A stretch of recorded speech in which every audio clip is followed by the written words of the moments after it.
St. Louis with Brooke Grimsley and Danny Mack. I'm Randy Carricker. It is great to have you with us on this Friday Eve. Quite a show coming up for you over the course of the next 3 hours. We're going to talk a little Cardinal baseball. We're going to talk to Pita Taumoepenu of your St. Louis. Sounds right. Sound good? Yeah, sounds good.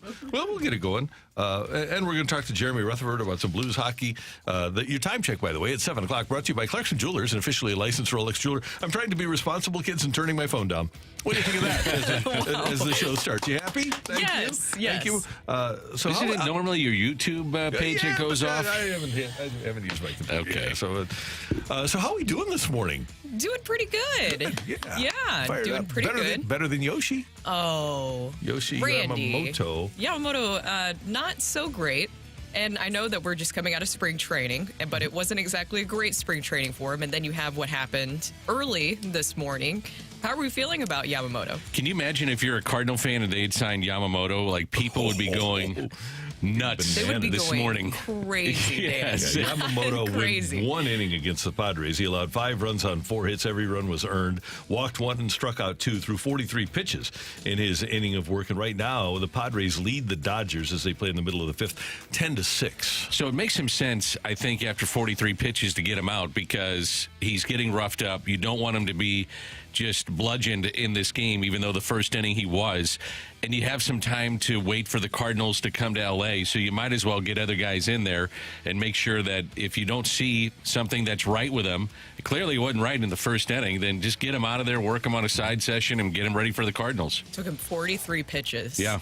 43 pitches, and he just obviously did not look great out there. But it seems like there's just a lot of things happening around the Dodgers right now, guys. Yeah, Shohei Ohtani lost $4.5 million. Now, when you have a new $700 million contract, 4.5, I mean, that's like us going and buying a soda. Dan's got a Mobile on the Run cup. It's like iced tea. Okay, my iced tea. It's like us mixed going with to the Mobile sweet on tea. The Run. Yeah. It's delicious. But we don't know who spent the $4.5 million on an illegal bookie in California. I'm shocked, first of all, that California doesn't have legalized gambling. Are you guys? I Yes. get us. We're kind of backwards. Really? Yeah. 38 states have legalized gambling. Yeah. I can't believe that California does not. Here's the thing, too, about the Ohtani situation is that when you walk into a clubhouse and the interpreter's walking in, too, and he's connected at the hip with this player, the number one thing is you can't bet on baseball. Right. Yep. You can't bet on the game. And that's why Pete Rose is not in the Hall of Fame. It's one of the many reasons. But it's real simple. You can't bet. Can't do it. And so with the amount of press that follows him and the amount of press that he'll get by playing in L.A., I would imagine this story does not go away easily. But that being said, isn't that the best way to assimilate into American culture is to bet on sports? Randy, no. Am I wrong? Just don't bet on baseball. Yeah, exactly. And everybody says that he doesn't bet. Well, every report, nobody has it, and everybody, I guarantee everybody's searching for that smoking gun. Oh, yeah. That Ohtani does bet. But the report in the LA Times and Jeff Passan's report at ESPN.com both said that their sources say Ohtani does not bet. That doesn't mean somebody doesn't bet for him, though. How does he not know if he denies this? And again, the interpreter is at the hip wherever you go. It's not just at the ballpark. They're going to restaurants. They're doing different things that are outside the game that are related to making sure he understands the language. How would he not know? I mean, that to me is the smoking gun. Whether or not he bet, but how would he not know? Right. And then pay it off. If your interpreter told you, that's the story, the interpreter, and now this is being couched as a massive theft when the money came out of Ohtani's account. Again, I get that Ohtani doesn't look at his bank account, but according to the interpreter, Ohtani basically felt sorry for him that he was losing all this money. He said, don't do it again and I'll pay it off. Yeah. But then the story changed, right? Mm-hmm. Well, the story changed several times, and that's the part that I'm a little bit confused about, because at first Shohei Ohtani was aware of the massive debt, and that's why the money came out of the account to pay for his interpreter's debt, who, by the way, he is known for a long time. So this wasn't a brand new interpreter that he came with over to the Dodgers. Like, no, this goes all the way back to 2018. I think even prior to 2018, even, that they have known each other. So you know somebody like that pretty well, to your point, Dan. And then now the statement is that Shohei Ohtani wasn't aware of his gambling, and now that's why it's being framed as a massive theft. Now, if I'm the Dodgers and they've given him a long runway to say this is how he wants to deal with the media, you got to go to him and say, as much as you don't want to talk about it, you're going to have to talk about it. You're going to have to address this situation. They have basically inherited the way that he wants to do media and agreed to it, which is he'll talk once every 5 days or something like that when he was pitching. But right now, you got to say to him, look, we understand that's what you want to do, but you can't do it. You're going to have to talk about this, and you're probably going to have to talk about it multiple times, not only here where we're playing, but when we go back to L.A. and open up our home opener at Dodger Stadium. So, okay, you've made the decision to invest in sports gambling, and you want a consultant. You're going to give your money to somebody to gamble, okay? $10,000 or whatever. Brandy. Ohtani's interpreter, Barkley, or Mickelson? Where are you going?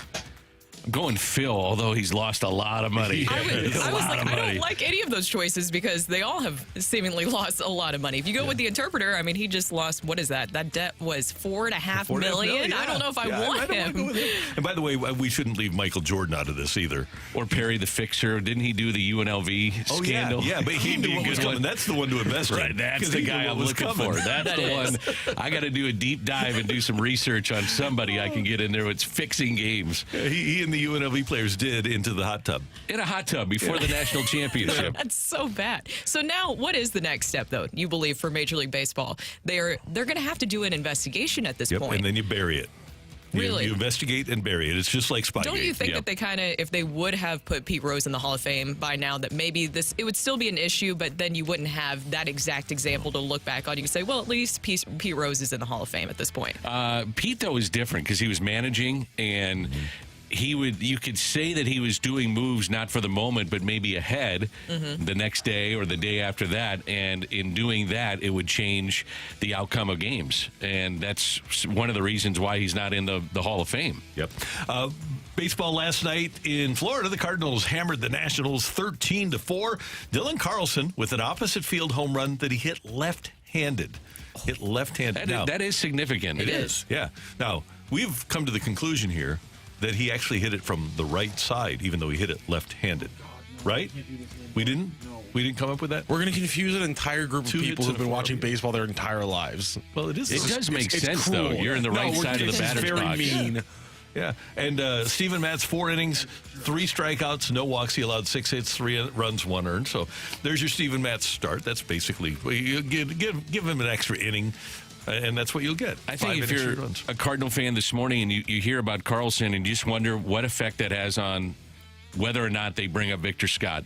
You know what I mean? I just can't get a pulse on which way they're going to go with this. I thought it was really interesting, Dan. Derek Gould told us the other day he thinks it'll be Scott in center and Carlson in left. Interesting. And put Burleson on the bench. Yeah. Ciani, does he make the team? I think he's still got a shot, although Fermin is also hitting well. Maybe you have the extra middle infielder here with the injuries. I think it also, if you bring up Victor Scott, it should give you some intel into what's happening with Tommy Edman. That he's not, absolutely. He's pretty far away. It should. And the thing is, I agree with Derek because you want to put your best product out there defensively. And I like the idea of having Dylan Carlson out there. And of course, Victor Scott. By the way, did you see what Victor Scott did yesterday defensively when he was able to rob a home run there? Yeah. He looks really, really good. And he was able to also walk and score a run that kind of led up to that grand slam by Dylan Carlson. But Dylan Carlson has been on a recent tear here. If I'm Ollie, I'm coming north with Victor Scott. And if the front office doesn't want it, which there's reasons that they say, hey, we don't want to start his clock, or what we see is not quite what you see, I'm battling to bring Victor Scott with me. If Victor Scott is the Cardinals' opening day center fielder, that day he will be a Gold Glove candidate. He might be the best center fielder in the National League that Have day. a shot. Yeah. I mean, he can pick him up and put him down. He's diving out there. He gets great jumps. I was watching some of the games. His jumps are fantastic. Yep. And he can throw. He can throw. He's got it all defensively. It's just a matter of what he does offensively. The NCAA First Four concluded last night in Dayton, Colorado, a win over Boise State, 60-53. Go Buffs, and an overtime, an exciting game, Grambling and Montana State. The final was 88-81 Grambling, but I was watching that game, and it was fun. I am the perfect poster boy for the NCAA tournament. I watched the Grambling game. I didn't know a player. I didn't either. Didn't know the coach. What was the other team? Montana State. Yeah, Montana State. Didn't do a deep dive on them, guys. Didn't know a player. Didn't know a coach. Didn't miss a minute. No. And Watch the whole thing. What was cool, and Grambling gets the win for the first time in NCAA history, NCAA tournament history. Then after the game, the coach is saying, we're going to get on our charter and we're going to go win. Pretty cool. I loved it. Yeah, pretty cool. So the NCAA tournament gets underway at 11:15 St. Louis time this morning. And if you're looking for a place to watch this afternoon, you can watch the games with me, and I hope, was Carrie with you yesterday? Carrie was not. Okay. So I was flying solo with Marshy. Okay, so it might be Marshy, and I heard you a lot. Sorry. Yeah. Sorry. No. You were great. It was fun. It was a fun show. But anyway, Marshy and I are going to be over at Cyberg's in O'Fallon, Illinois, and you can come and watch the games with us. 101 ESPN and Bud Light. Join BK and Ferrario. They'll be out there from 11 to 2, and then Fast Lane from 2 to 6 at Cyberg's in O'Fallon, Illinois. Then tomorrow, both shows are at Helen Fitzgerald's on Lindbergh. Great wings, Cyberg's and Helen Fitzgerald's. Looking forward to our wings tomorrow morning, Randy. So should I bring in like a dozen, 4 apiece, or do we need more? Oh, you got to go more. Okay, we will. Yeah. More, Dan, no. Yes. We'll do it. Why not? You don't have to eat. I'll just take whatever you don't eat and I'll put it on my plate. I don't care anymore. But today, come and enjoy some food, a cold Bud Light, 101 ESPN giveaways, plenty of screens to watch all the games and more. Get more details at 101ESPN.com. Poor Carrie. He's battling, man. Yeah, so is Really? Ribs. Ribs was battling the other day. Mess. And then there's Stalter on the beach in Florida getting a tan. It was a good week to stand out. Hopefully he's not going to get sun poisoning or something like that. That's what he has to worry about at this point. Typical of the show. Coming up, we have this unique little segment here called Sick of It. And I don't know how often you listen to the show before us, which is called Unsportsmanlike with Michelle Smallman, who came up with the idea of Sick of It. And they've got a little thing called I'm Over It. With Pat the producer. With Pat the producer. So maybe it should be Rock's segment. Maybe it should. He'll die on that hill. I can tell you this. I don't know if we go to Michelle and she can honestly say how they came up with I'm Over It. But I can tell you this. With I'm Sick of It, Bradley Beal with the Wizards was scoring 40 points a night, and they were still losing. And one night, his wife hopped on the Twitter machine at the time, now it's called the X machine, and just typed in the words, sick of it, with like 5 exclamation points. So I always thought it was more of a Valley Girl, sick of it, and Michelle thought it was sick of it. So that's how we came up with the segment, but we don't do it every morning. But you can interpret it any way you want. You can, but if you're sick of something, we would love to have you. I need to turn my little camera here, don't I? If you're sick of something, text in 314-399-9646, 314-399-YOHO. I'll start right now. I'm sick of Yoho. Oh, Dan. No, I'm fine with Yoho. I just don't like to participate multiple times. I'll give you a Yoho. All right. Anyway, Sick of It is next on 101 ESPN.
for Sick of It here on 101 ESPN. Matthew, Brooke, Dan, and Randy. And by the way, feel free to just go onto the old YouTube and watch us on the Air Alliance Team Studio Cam. Just go to youtube.com and then search 101 ESPN STL, and you can watch us here this morning. You can watch BK and Ferrario and the Fast Lane throughout the course of the day. It's the Air Alliance Team Studio Cam. Guys, I'm sick of not having an interpreter to go make me money. Randy, once again, $4.5 million is the debt. Do you really want an interpreter? Okay, maybe who's not. Doing that? Or do you want a fall guy for possibly your bad bets? Yeah, get yourself a fall guy. You got to have a fall guy, pay him off. Yeah. You got to do it. Yep. You get $700 million, you can afford it. You can. You can definitely afford it. Yep. That's a great friend if that turns out to be true. I'm sick of people complaining about players being mic'd up in the game. I think it's great for the game. Who's complaining about that? Well, you know what, Dan, you're right, because on social media you see some of the wildest takes possibly, and I have seen people who do not like it. I think it's great for every single sport. Like they had Jake Neighbours mic'd up the other day. Great stuff came out of that. I think they should do more of it. Oskar Hernandez was being interviewed during the game today. I thought it was great. Now, it was a rough segment because it was so loud and they couldn't hear each other all that well. Mm-hmm. But I found myself just watching, and he was given standard answers. But sometimes you find out when they say, well, how are you approaching this hitter defensively? Why are you positioned up the middle? Who's your favorite player growing up? I think those things are great. I love it. I agree. Yeah. Well, guys, I want to make sure that everybody knows I'm not talking about the fast lane here because, as we know, they are a little down and out because they're sick. But I am sick of people who cough with their mouth open in public. Now, I understand, like, Dan, no, he just coughed directly into the here. I didn't mean, got a little bit of test this. Okay, Rudy. No, but I'm saying I was at the gym the other day, and there was somebody who was just walking around the gym, just open mouth coughing. And I can understand there's an accidental of like, okay, maybe you get choked up a little bit. It surprises you. You're like, oh, I try to stop it.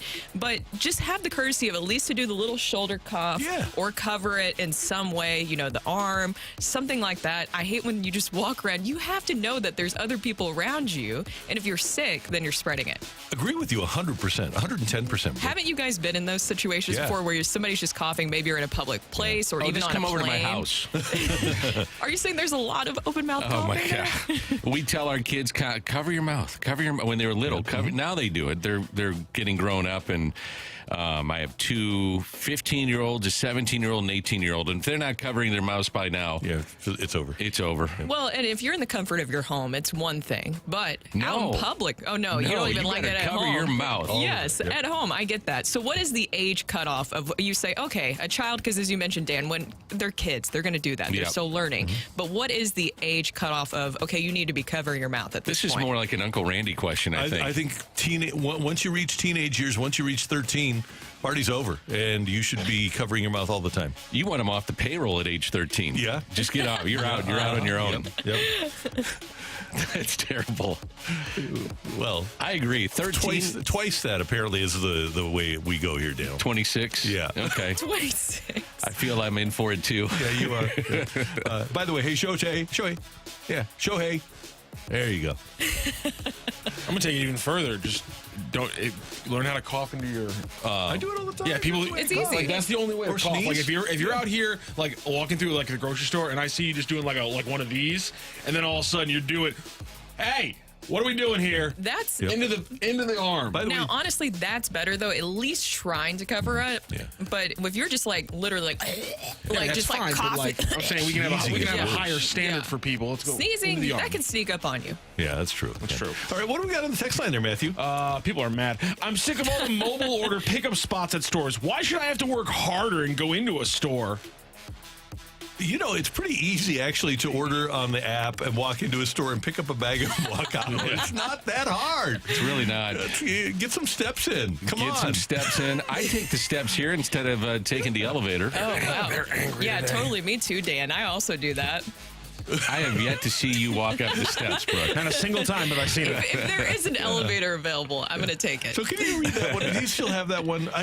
So the person's so angry. I don't know why. Don't we have most places have curbside that you can go pick up, right? Yeah. Mm-hmm. Can you imagine just like the mindset of being like, I want curbside. I don't have to walk into a store and get something. Good Lord. The pandemic has changed us completely. Say But so. If you are tired of walking into whatever, Redco or CBW or whatever, order curbside. There you go. I'm sick of Yoho and ring that bell. Well, you listen here, buddy. Yeah, listen here. Wow. I'm not sick of either, and I'm sitting in this chair. Well, you do run the show, so you can do what you want. And you know what? If you don't want to ring that bell, play better. There you go. I'm sick of high ticket prices for the Cardinals home opener. Bleacher seats are over almost $300. That's sad. It's the Cardinals home opener. That's the secondary market for you. Yeah. That's supply and demand. That's the way economy works. I did show up at Parkway North for that day when we talked about supply and demand. Yeah. I was in class that day, so I get it. I get the concept of supply and demand. If you had to map out the 5 most sought after tickets every single year in St. Louis, isn't Cardinals home opener top 3 with a bullet every single time? Yeah. I'd say it's number 1. It's probably number 1, exactly. It is. Why are you shocked that it's a $300 ticket for bleacher seats? I think what's interesting is dynamic pricing, and I wasn't on board at first, and then I watched it happen, and dynamic pricing, that works. It does. And again, it goes back to supply and demand, doesn't it? 100%. And here's the thing. If I am the Cardinals, I'm not going to blame the Cardinals for this because I would do the same thing. If I were the Cardinals and I was selling a ticket for, let me just give you a price, $20, and I see the exact same ticket on StubHub for $80, why should somebody else get the money? Why shouldn't I get the money if the demand is there? Yeah, you're going to have high demand games with the Cubs, probably the Dodgers, Yankees when they're in town, even the Red Sox if they're down. I mean, there's just certain teams that the series are going to be well attended. By the way, on the promotions for the Diamondbacks tickets down in Arizona on their sports station, Arizona 98.7, the Arizona Diamondbacks will welcome the New York Yankees, the St. Louis Cardinals, the Chicago Cubs, and the Boston Red Sox to town this year. These are the National League champions. Yeah. And they're promoting that the Yankees and the Cardinals are coming to town. Buy your tickets now. Yeah, that's not great. Now, But the it one tells thing you about the Cardinals. Absolutely, they're a national brand. Yep. Absolutely. I was just going to go to that direction, and you nailed it, Randy. So you're in my head, and I'm sick of it. This person's coming directly at me and Brooke on this one. Sick of the Kate Middleton story. Why in the world do Americans care about the royal family? Who cares? Well, I do. It's Right here. fun. I do. First, it's interesting. It is very interesting. And here's why Americans, just think about this. Think about Disney, and if you've ever had kids, if you've ever had a little girl, what do little girls grow up with? They grow up with princesses and royalty and things like that. The interest in royalty is generated at a very young age for young American girls. I totally get the interest in this. Young American girls in Rocc. I also think there's something here because I'm fascinated by it, Randy. But the reason I'm fascinated by it is Did you play with for a different dolls? reason. No, it's that when I'm like 5, 6, 7 years old. One of the biggest stories in my entire life is Princess Diana. Exactly. And then I grow up, I become like 15, 16, 18 years old, and then I learn about the conspiracy and then everything that happens. And now all of a sudden I'm like, well, I would throw the entire royal family into the Thames if I could. And so I'm all about this story and exposing how horrible this family is. And if there's a group of people that are capable of making somebody disappear, right, it's them. It's kind of like the movie Dave. Have you ever seen the movie Dave, where the president dies and Kevin Kline, St. Louis and Kevin Kline is made president? He looks just like the president. Yes. Actually, I think Kevin Kline may have played the president in the movie, too. But anyway, the point being that they probably have a lookalike. Don't you think they have a lookalike for Kate Middleton? Of course they Going right do. now? Yeah. I think we were working together the night that that happened. You and I were at KMOX. Wasn't that the night that the Bulls won their championship, too? I was actually doing the Cardinals in Kansas the night Princess Di died. Oh, maybe that's why I was filling in for you. Yeah, I was. Yeah, because I think I probably came on from there. So yeah, I was in KC doing the Cardinals Royals game, and Brian Bartow comes up to me. We're about to get on the bus. He said, "Princess Di died." And I said, "What?" Yeah, couldn't believe it. I was a huge story. I was 9 years old and I knew who Dodi Al-Fayed was. Like it was too big of a story, but that's the way it was. Okay. The smart guy / scumbag. Dodi Al-Fayed dies, right? and he's got a house available in Malibu, pennies on the dollar, and Stan Kroenke buys it. Oh, Still my owns God. it. I had no Still idea. owns it. Yeah, bought it for Really? pennies on the dollar. Yeah. Wow. Huh. Good Lord. Yeah. Can I also give you guys just a very quick, important update on one of the texts that we had earlier about Yes. the mobile ordering? The 314 person, they texted back, no, I'm sick of mobile order spots getting all the good parking spots.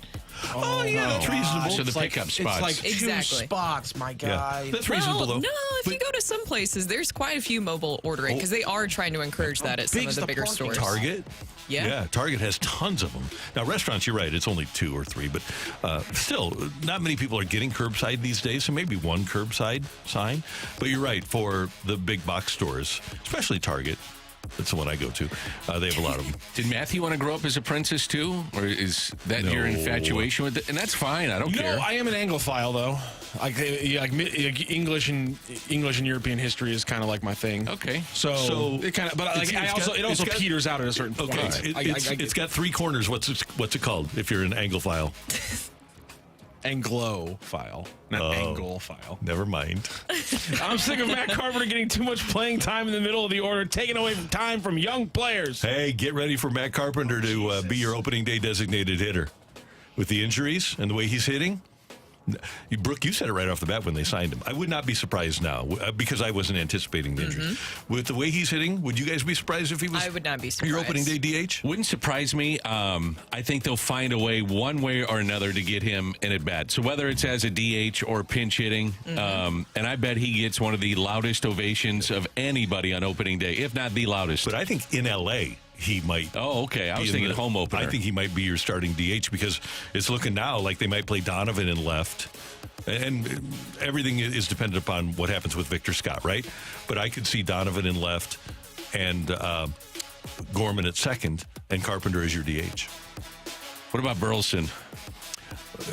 Right now, he appears to be a bench guy. But Yeah. Burleson versus Carpenter as DH, I would take Burleson. Me too. But they might take Carpenter. Yeah. Home opener, he's in the lineup somewhere, or Yeah. he's going Or to he's pinch hit. We will see him It's without 100% question. happening. Yep. Thank you very much for your text. Thank you, Matthew. We do appreciate it. Coming up here on 101 ESPN, the Battlehawks are just a couple of weeks away from getting underway, and we're going to talk to the 2023 XFL Defensive Player of the Year, the new Battlehawk, Pita Taumoepenu. He will join us next on 101 ESPN.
This is Rocky with your Sports Center update, driven by Johnny Londoff Chevrolet and Johnny Londoff Autopex. A big win for the Cardinals in spring training yesterday, 13-4 over the Washington National. The big notes from that game was Dylan Carlson getting an opposite field home run from the left side of the plate. He also picked up 2 hits and 4 RBI across the game. Steven Matson, the start, goes 4 innings pitched with 3 strikeouts, no walks, but he allows 6 hits, 3 earned runs, including a homer. Cardinals back in action today at noon, facing off against the Astros. Your St. Louis Blues are back in action across the border, facing off against the Senators. That's a 6 p.m. puck drop. You can catch the pregame show right here at 5 p.m. on 101 ESPN. And the round of 64 begins in the NCAA Final Four. Number 9, Michigan State versus number 8, Mississippi State will kick off the tournament with an 11:15 tip-off later today. That is your Sports Center update, driven by Johnny Londoff. Find new road and shop 24/7 at londoff.com and londoffautoplex.com.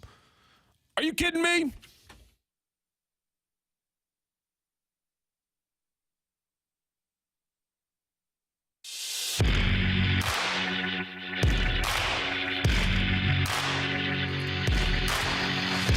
You're tuned to the opening drive on 101 ESPN in St. Louis, and we are just over a week away from the opening of the St. Louis Battlehawks 2024 season. And joining us now on the celebrity line with Brooke Grimsley, Danny Mack, I'm Randy Carricker, is Pita Taumoepenu. He is the reigning XFL Defensive Player of the Year, and now he's a member of your Battlehawks. Pita, thanks so much for joining us. How are you doing this morning? Hey, thank you so much. I'm doing great. It's great to have you with us. How's camp going? Oh, man, camp is it's been going great right now. Be honest, I'm very, very grateful to be a part of such a great team. It had a lot of great coaches and a lot of great players on the teams. And, yeah, I'm so excited. It's going good. Pita, as Randy mentioned, you were the Defensive Player of the Year last year for the XFL, excuse me. And now you have the merging of the XFL and the USFL with the UFL now. So when you found out that you were coming to the St. Louis Battlehawks, what was your reaction? I was, basically when the merge happened, I told my agent, hey, I want to be a part of this thing. And for me personally, I wanted to stay with any team I want to play for a team in the XFL, in the XFL side. So my agent called me, we talk, and we talk about the Battlehawks the whole time. And I was like, damn, that would be a great team to play for. First of all, they have the best fans in the world. And I feel like that's something that I want to be a part of. So, next thing I know, goes back, call me, we talk and all that stuff. And then next thing, I was just so excited from the get-go. I told goes back that Battlehawks is one of, if I would play in the spring league, Battlehawks is the only team that I would like to play for. And I was, a couple of days later, I was able to sign with the Battlehawks, and I'm here now. And, I'm pumped. Pita, where are you from, or your family is from, and how did you get involved in the game of football? Okay, so my family originally from Tonga, the island of Tonga. It's a little small island right outside of New Zealand. So I was born here, but I grew up in Tonga, moved back to America my senior year in high school. It was the first time that I ever seen football because I grew up playing rugby my whole life. I moved out here, and I remember when I visited my uncle, and he took me to, he just kind of take me out and we just kind of watch football and stuff. And it was the first time I saw football my senior year in high school. And it was very simple. My uncle told me that if you can play football and have good grades, you might be able to get a scholarship so your mom don't have to pay for college. And that was the main reason why I ended up playing football. I went out there just with the idea of going to college for free, so my mom don't have to pay for my school. And, so I started playing football because of that, and I ended up falling in love with the game.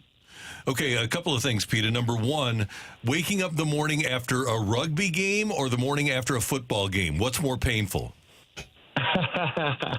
Oh, wow. That's a great question. Well, let me see. They're kind of similar, but football, I feel a lot more so when I play football, just because the uniforms, helmets, shoulders, and, you get hit from everywhere. So it's just a little different. I feel like football, to be honest, I feel. Okay, and then my other question is, you get to Provo, Utah for your senior year in high school. Yes. How did teachers do with pronouncing Taumoepenu? Well, they started with Pita T. They were like, Pita T, and they go from there to Pita. When they start making more plays, they go, Pita Taumoepenu. I said, yeah, that's enough. Pita, as you mentioned, that is great. But as you mentioned, you guys have been going through training camp. What do you believe is the identity of this group right now? Because, of course, training camp, you guys are getting to know each other. You have Coach Anthony Becht, I'm sure, preaching his message. What do you feel like the identity of this group that fans can expect to see this year? Oh, wow. Like, to be on, like, our team, I don't want to talk too much because I really don't. Like, I'm a type of player. I like to go out there and really kind of show, like, what I'm about. But the teams, like, I have not been a part of the teams, like, especially in the spring league. The expectation and, like, the bars that Coach Anthony is like, he raised the bar for every single person here. I came in, and I was surprised how everything in here is like playing in the NFL. The schedule, like as far as we go to practice like a pro. I mean, everything is speed, fast, and protecting each other. It's like, I'm very excited. I really don't know what's the the limitation for us right now. I just believe the sky's the limit for us. Like, I'm looking around, and I am so pumped. I cannot wait. I came over here day one, and it was already a competition. We compete every single day, offense and defense. And I cannot wait to see this weekend. Next week. I cannot wait to see everything comes together.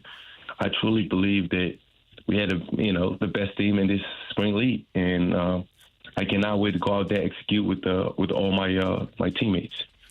You mentioned that you were introduced to football as a high school senior. I'm curious, was there a player that caught your attention or somebody that you said, ooh, I like that guy, I kind of model my game after him? Well, I'm a student of the game. I love football, and I study a lot of, I'm a pass rusher, and I study a lot of great pass rushers. I remember when I was in high school, I was watching Clay Matthew, from I think they won the Super Bowl that year. I think that was 2012. Yeah, they won a Super Bowl. And, I was Clay Matthew. And, like later on in my career, like in college and even being in the NFL, I was able to get to play with Elvis Dumerville. I got to play with Von Miller. I got to play with Chandler Jones. Like, I got to play with Terrell Suggs. So I was able to, like, learn from every single players that I could. Like, one of those people that I used to look up to, I got to play with them, and I got to learn from them.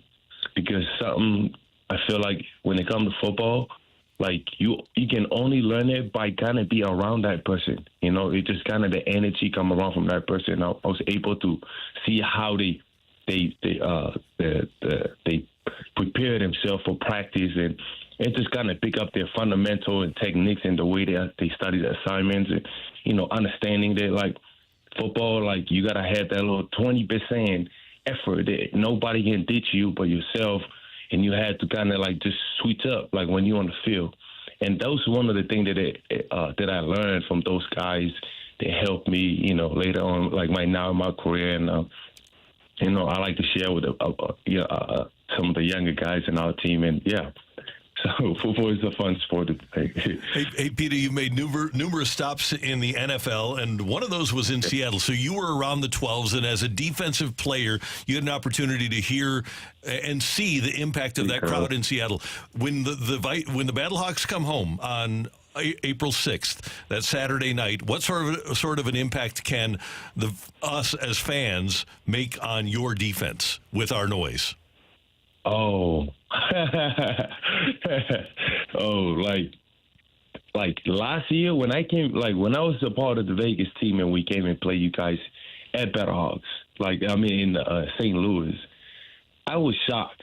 I was shocked just being out there, even though I was a part of the other team.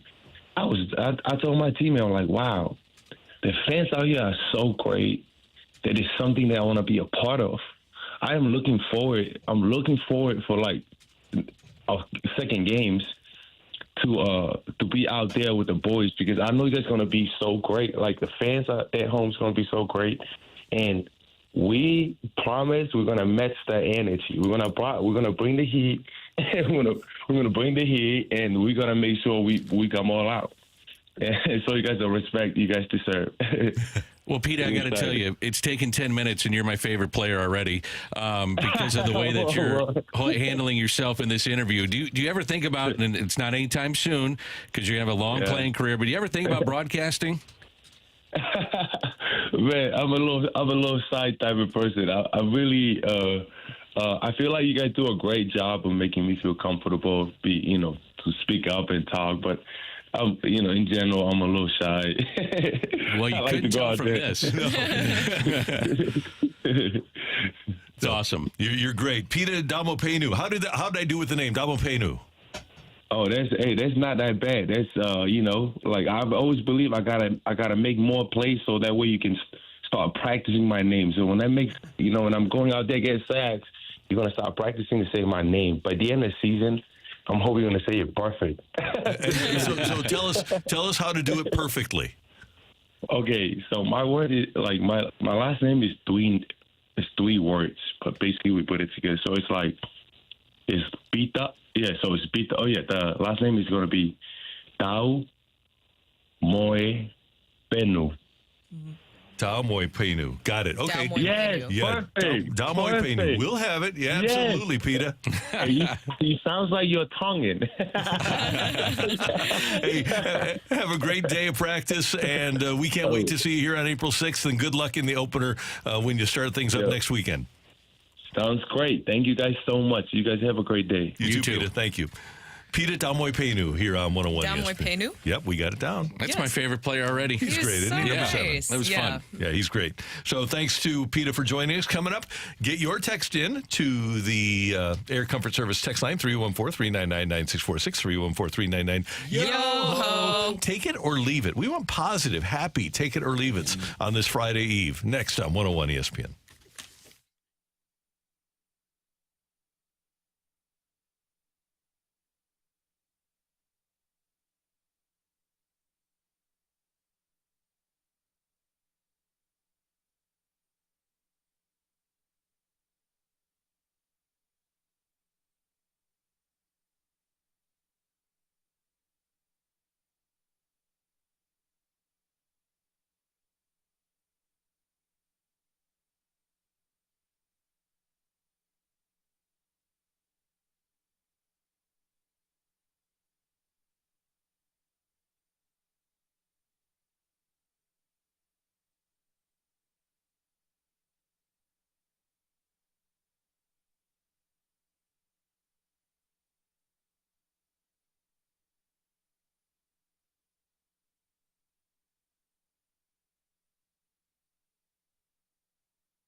When you go to a St. Louis City SC game, how would you like to get 10% off all food and drink purchases in the stadium? How would you like to get 10% off merchandise at the Pavilion Team Store? How would you like to have express entry into City SC matches? You can if you go to Together Credit Union and pick up a St. Louis City SC debit card at Together Credit Union. Of course, Together Credit Union is City SC's official banking partner, and now they're offering you a safe and reliable way to grow your hard-earned money. Certificates of deposit or CDs are attractive investments for new and experienced investors because the return on your investment is fixed and it's guaranteed. And right now, Together Credit Union is offering 2 incredible CD promotions that you can't get anywhere else.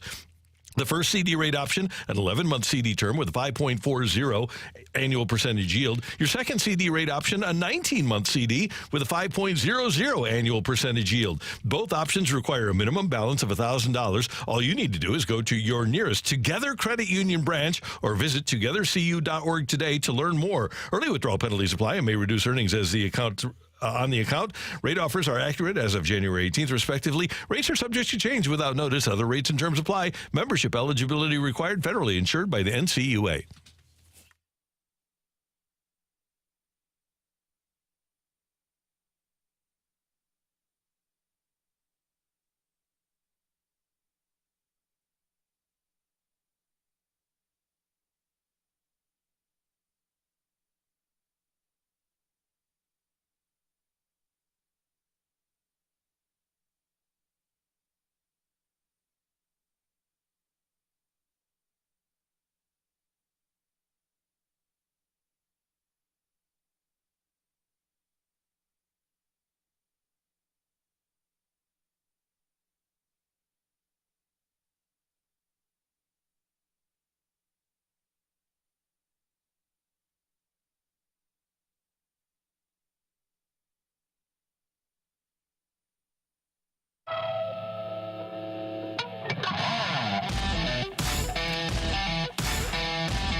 Dan, Matthew, Randy, good to have you with us on 101 ESPN. Okay, guys, take it or leave it. To appease their fans, the Cardinals should play Victor Scott II on opening day here in St. Louis in center field. Here's the thing. I want to take it in the way that they should have Victor Scott be their center fielder, but I see what you're saying there, Randy, about appeasing the fans. I don't think it's about just appeasing the fans. I think it's about putting a great product out there on the field, and I think Victor Scott can also help provide that with the team. And I think he's also a great option defensively, where you can also have Dylan Carlson in the left field like we were talking about. Yeah, I wouldn't do it to appease the fans, even though I'm going to contradict myself and say this is all about entertainment. Let's entertain the fans. So I guess I'm contradicting myself. I do want to see him, though, in center field. I do. I think at some point the Cardinals need to appease their fans. Winning will. Yeah, it does. You know, you hard win to do this year. Win with Dylan Carlson in center. People are like, okay, yeah, they're winning. I'm good. Yeah. So. I'm going to leave it. They should do it because it gives them their best opening day outfield. Sometimes moves are made to appease the fans. Just saying. They are. Sometimes. Yeah. But if both those things are true, you should probably make the moves, all I'm saying. Yeah. Take it or leave it. Jordan Montgomery is still out there, which it is March 21st, guys. Yeah, I'll take it. He is. Yes, but that's not the rest of it. But take it or leave it, he will land with the Yankees. Oh, I like this, Brooke, and I'm going to take it. There's some more recent reports that apparently the Yankees are open to this. And with Cole going down, I think they need to be open to it. Missing out on Snell. Yeah. After offering him $140 to $150 million, it makes sense for him to join that rotation. All right, take it or leave it. Victor Scott makes the opening day roster, and in doing so, he steals 60 or more throughout the season. I'm going to take this. 60 or more. I'm going to take that. I like this. I like that one. He's going to have to get on base, obviously. So it's a different level going from triple or double A. He's never played triple A to the major league. So you'd have to think that that comes down a little bit, his on-base percentage. There are better players at the major league level, better catchers that can throw you out. So I think it comes down. It's not going to be as easy as it was, but still his legs play and his speed plays. And so I would think that that is a safe number. Now, it's all going to be dictated by getting on base, but 60 or more, yeah, I think that could be done. Is Vince Coleman the last Cardinals to steal 60 or more? I believe so. I would love to see it. I like stolen bases. I'm a fan. I'm a fan of movement. Excitement. Excitement. I think we all are. Just do something. Yeah, let's see. Don't sit back and wait for bombs. Let's generate some offense here if you're watching. Yeah, no doubt.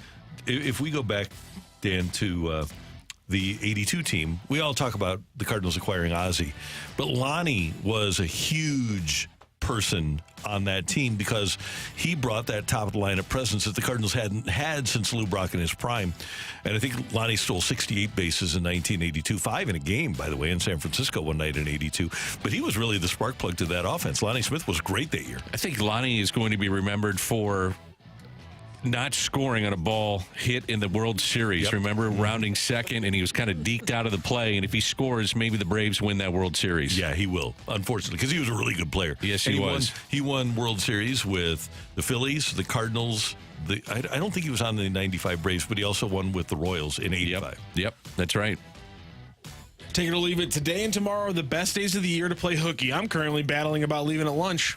Take it. Yep, no doubt about it. NCAA tournament, first round. Get out and enjoy yourself. Opening day is always really good, too. Opening day of the baseball season. I was at a restaurant last night that normally isn't as packed as it was last night, and everybody was watching the NCAA tournament. And we're talking about, and it's because of the NCAA tournament, people are coming in, and we're talking about Grambling and Montana State, and they're out there watching that game. You're saying there's not a big alumni of Grambling State here? Probably not that I know of. And you know what? I think this is one of, not that there were good things about the pandemic, but I think it makes people appreciate getting into a social situation again, because we'd reached a point with the NCAA tournament, with the product and the TVs that we all have, that people were just sitting at home. But I think now the sports bar, like we'll be out at Cyberg's in O'Fallon, Illinois this afternoon, I think people want to get together with other people again now. Do you guys, have you ever seen the documentary Last Chance U on Netflix? Yes. So I just started the basketball version of it, and it's right after 2020, and I just forgot how they were testing nonstop after 2020, and they were still losing games. You know, if the other team tested positive, you can't play, and these guys got to play because they got to have tape. They got to show what they can do. So it just wasn't that long ago. It was 3 years ago, and it's just amazing how sports has changed and our society. Yeah, amazing. Take it or leave it. The next coach for the St. Louis Billikens is in this tournament. Leave that. NCAA tournament? No, then I'm leaving it. Yeah, he might be in the knit, right? he won a game in the knit last There night. you go. Speaking of Indiana State and the Sycamores, I mean, Josh. Might be what he's implying. Yeah. So I'll go with that. take it or leave it. Mo was right. Yamamoto's a fraud. I'll take it, 100%. I'm going to go ahead and leave that. Yeah. I never heard him say he was a When fraud did he either. say that? Yeah, He that would didn't have. sign They him, were did separate thoughts. He didn't sign him, so that means that he thought Correlation. that. I don't know Does about not that. equal causation. Let's just read into it a little bit. I bet he didn't say that. Put words Wanna in put his a bet mouth. on You it? know. Okay, They he were, the didn't. texter was not putting words in Mo's mouth. It was just a connected thought. Oh, by the way, Mo was right I not to do sign like to him, jump to comma, conclusions. Yamamoto is a bum, was essentially the text. No, fraud. Fraud. Sorry, Yeah. thank you. Yeah. okay, so let's extend this out a little bit then. 2015, the Cardinals chose, and Max Scherzer wanted to be here, and they chose not to sign him. So by extension, did the Cardinals believe that Max Scherzer was a fraud? No, I don't think so. I think they thought he was really expensive. There's a little difference between being a fraud and $350 million. What did Yamamoto sign for? 325? Yeah, 325. That's right. Yeah. Pretty Fair expensive. point. Take it or leave it. Blues will not be cup contenders until they draft a true number one D-man. So like Leave it. 7 years from now. Yep. When's the last time the Blues drafted a number one D-man? I guess it was Petro, right? What would you put Parayko as right now? To me, he's had a really good year. I think he's a guy that you can win a Stanley Cup with. He doesn't control the game like a Pietrangelo does, but I think that you can find that number one defenseman. Vegas did without getting him in the draft. Right? Vegas, Yeah. you'd like to draft that guy. You'd like to have a Makar, or back in the day a Chelios or a Lidstrom or a Hedman. And most Or of those Pronger. guys- yeah, right. Yeah, That would be good. yeah. But But you're talking about drafting a guy. and Pronger didn't win his cup with the team that drafted him. Sure. Chelios didn't win all of his cups with the team that drafted him. I don't know if he won in '93 or I don't know if he was With there. Chicago? Yeah. No, with Montreal. Oh, Montreal, that's Yeah. right. Then he went to Chicago, Yeah. had an unbelievable run, then went to Detroit. And won cups there. Yeah. Yeah. So, are we done? Yes, we are. Thank you, sir. Thank you, texters. We do appreciate it. Coming up next here on 101 ESPN. At STLtoday.com, Lynn Worthy writes that the Cardinals need to improve their defense in 2024. What needs to happen, though, for that defense to be better? That's coming your way on 101 ESPN.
Hey, it's Danny Mac for Stewart's American Mortgage on this Thursday morning. Now, if you're looking for a home, refinance, looking to consolidate some of your ugly credit card debt, maybe you don't know exactly what direction to go in any of these things, let me make it easy for you. Call Stewie from Stewart's American Mortgage. We've called him this morning, and Stewie, we're talking about money. You know, Danny, people are strange. I spoke to a customer yesterday morning, and I said, hey, we can refinance your loan for free with the bagel loan and save you $75 a month. He says, $75 a month, you know, I got to do this, I got to do that. It's not worth it. So I said to them, no problem. Listen, forget about it. But what I need you to do, if possible, is for the next 30 years, write me a check for $75 a month. I can use the money. All of a sudden, his perspective changed. People don't like to move when they're comfortable, only when they become uncomfortable. Well, think about it. If you can save $50 a month or $100 a month on your payment for free, would you do it? Absolutely. Thanks, Stewie. We appreciate it. And a lot of people hear you talk about the bagel loan. If you borrow $200,000 or more, there's no underwriting fees, no appraisal fees, no title fees, no lender fees, no closing costs. So Stewart is your guy. He makes it easy. Give him a call, 314-324-4440, 314-324-4440, or you can Google the bagel loan. NMLS number 226715.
Fresh perspective on the day's top stories. It's the Opening Drive's Fresh Take.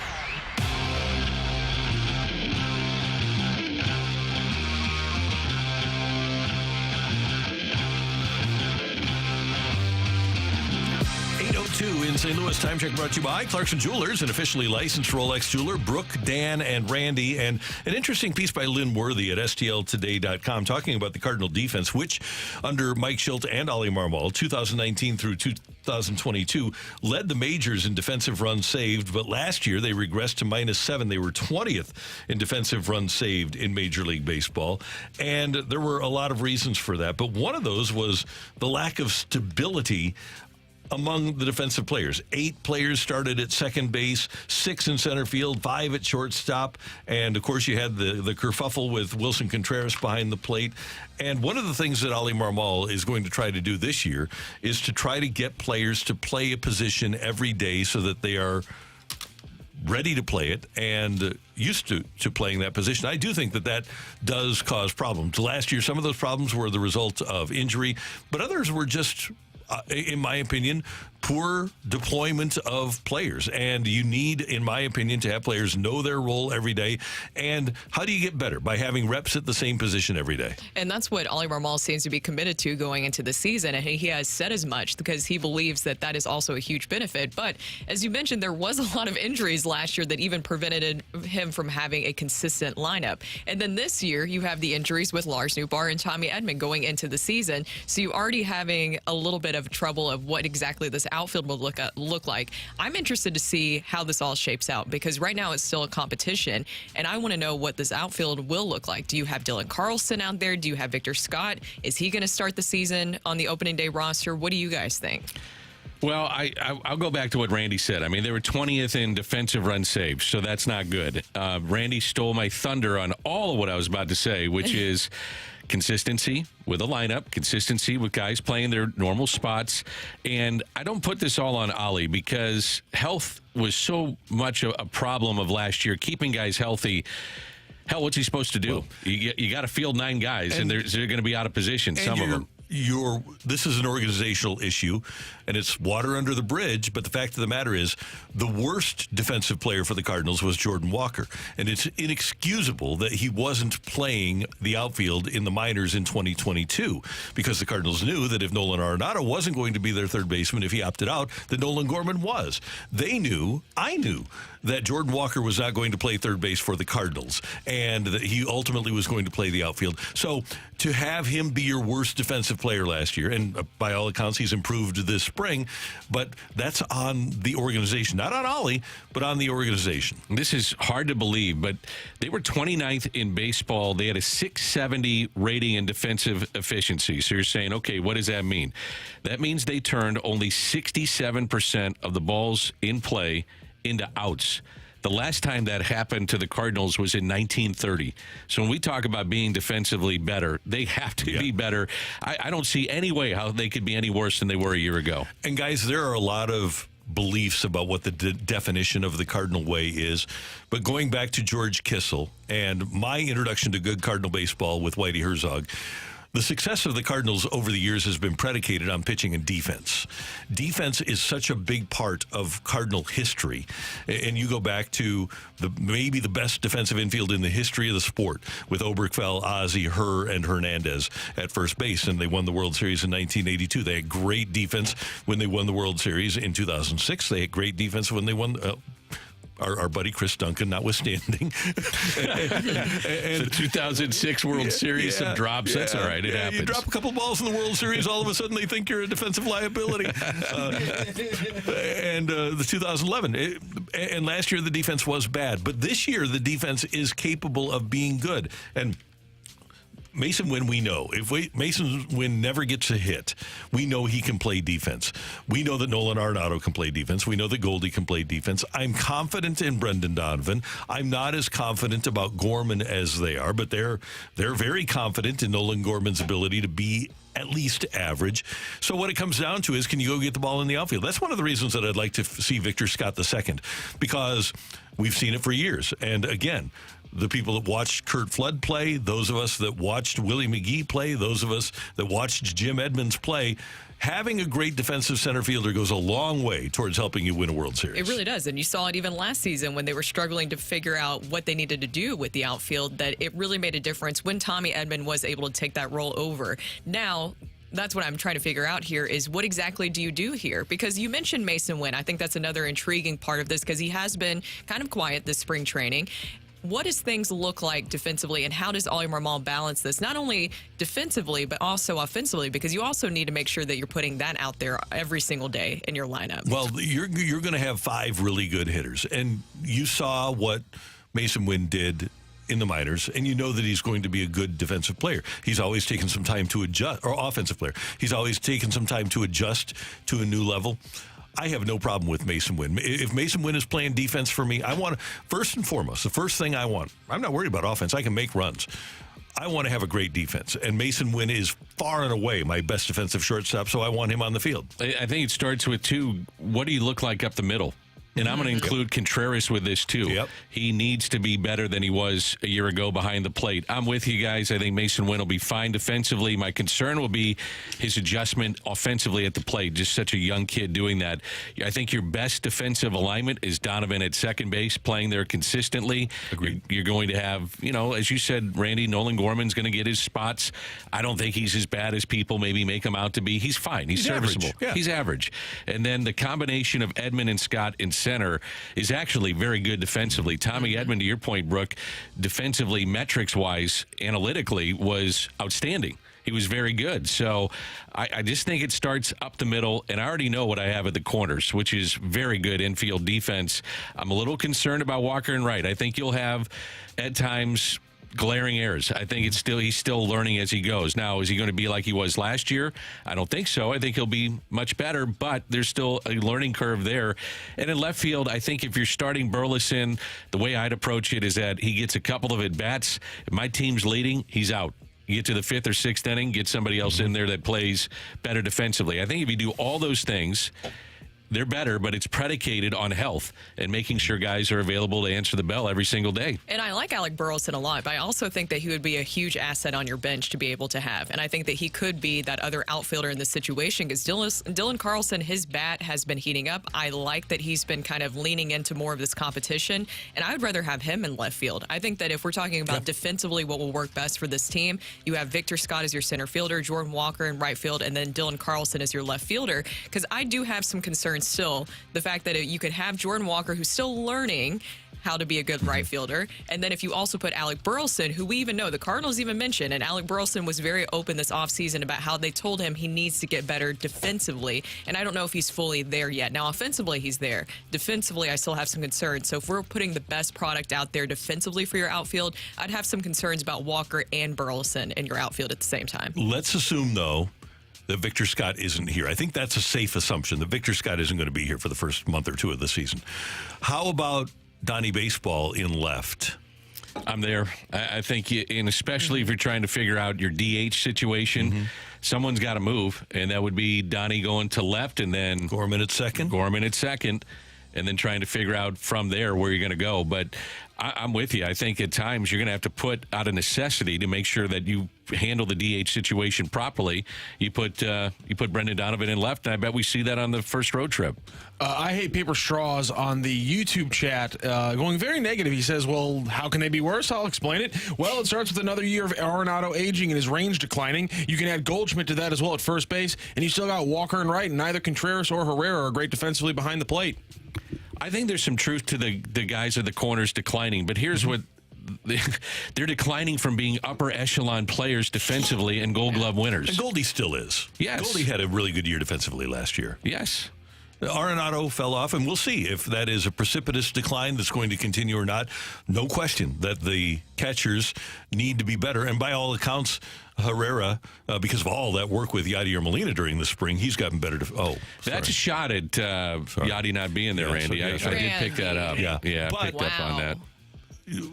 Jordan Walker is a really good athlete and a really smart guy who's spent a lot of time this offseason before spring training working on his game in right field. I don't think just because Jordan Walker had a bad year in right field in his rookie year means that he's going to spend a career as a bad defensive player. I totally agree. Not. He's going to get better. Yeah. Because he's starting from the bottom. He's learning the speed of this game. And I just thought last year there were times the speed of the game, both at the plate and certainly defensively, it caught up with him, and he was overwhelmed, and he's 21 years old and trying to do that. Yes, Rocc. This is seemingly perfect. Right as we're talking about this, the man who wrote the article we're talking about, Lynn Worthy, just tweeted out the Cardinals lineup, and they have Donovan leading off playing left field, Gorman's at second base, Burleson's at the DH spot. Wow. There you go. There you go. Seems kind of perfect. Figure it out. Is Victor Scott in the lineup?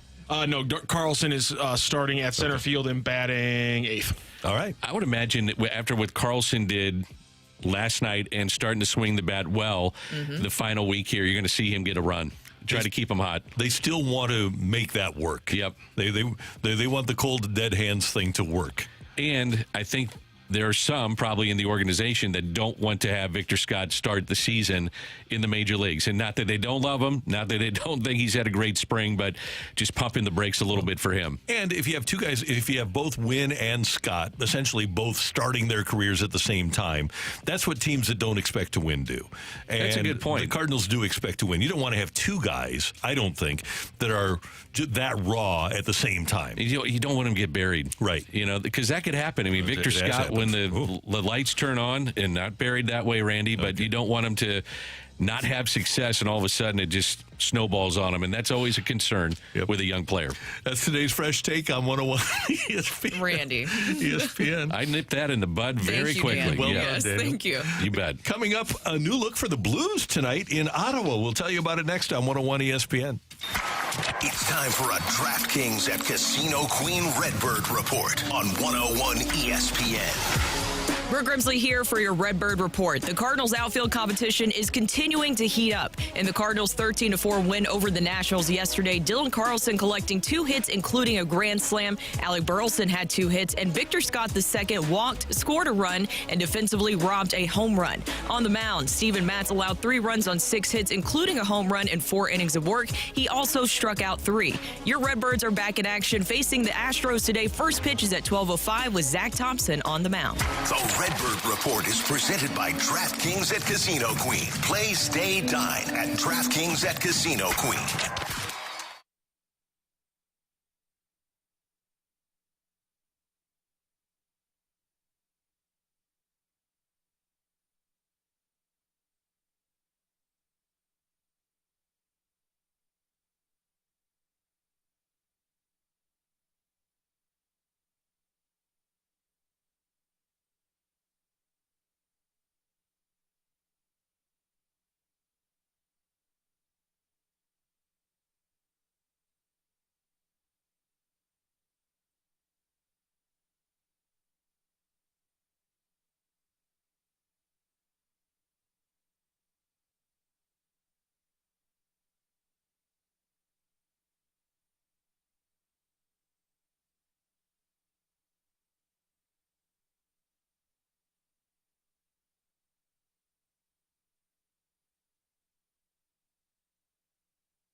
Hey everyone, it's Brooke here, and I want to tell you why I love the Missouri Athletic Club. This year, I've made 2 really big goals for myself. One, that is to get into better shape. I feel like I'm already pretty healthy, but I wanted to get into better shape this year, and also to get back into the sport that I love, and that is tennis. I've played tennis my entire life, and finally, thanks to the MAC, I'm getting back into the sport I love. I work out with Scott. He is really helping me with my tennis game, and then, of course, I work out twice a week with my girl, Christine. She has been amazing, and I'm seeing great results. They always provide a wonderful experience, and that's why I love my MAC.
Last year at the trade deadline, the Blues sent Ivan Barbashev to Vegas for former Golden Knights first-round draft choice Zach Dean.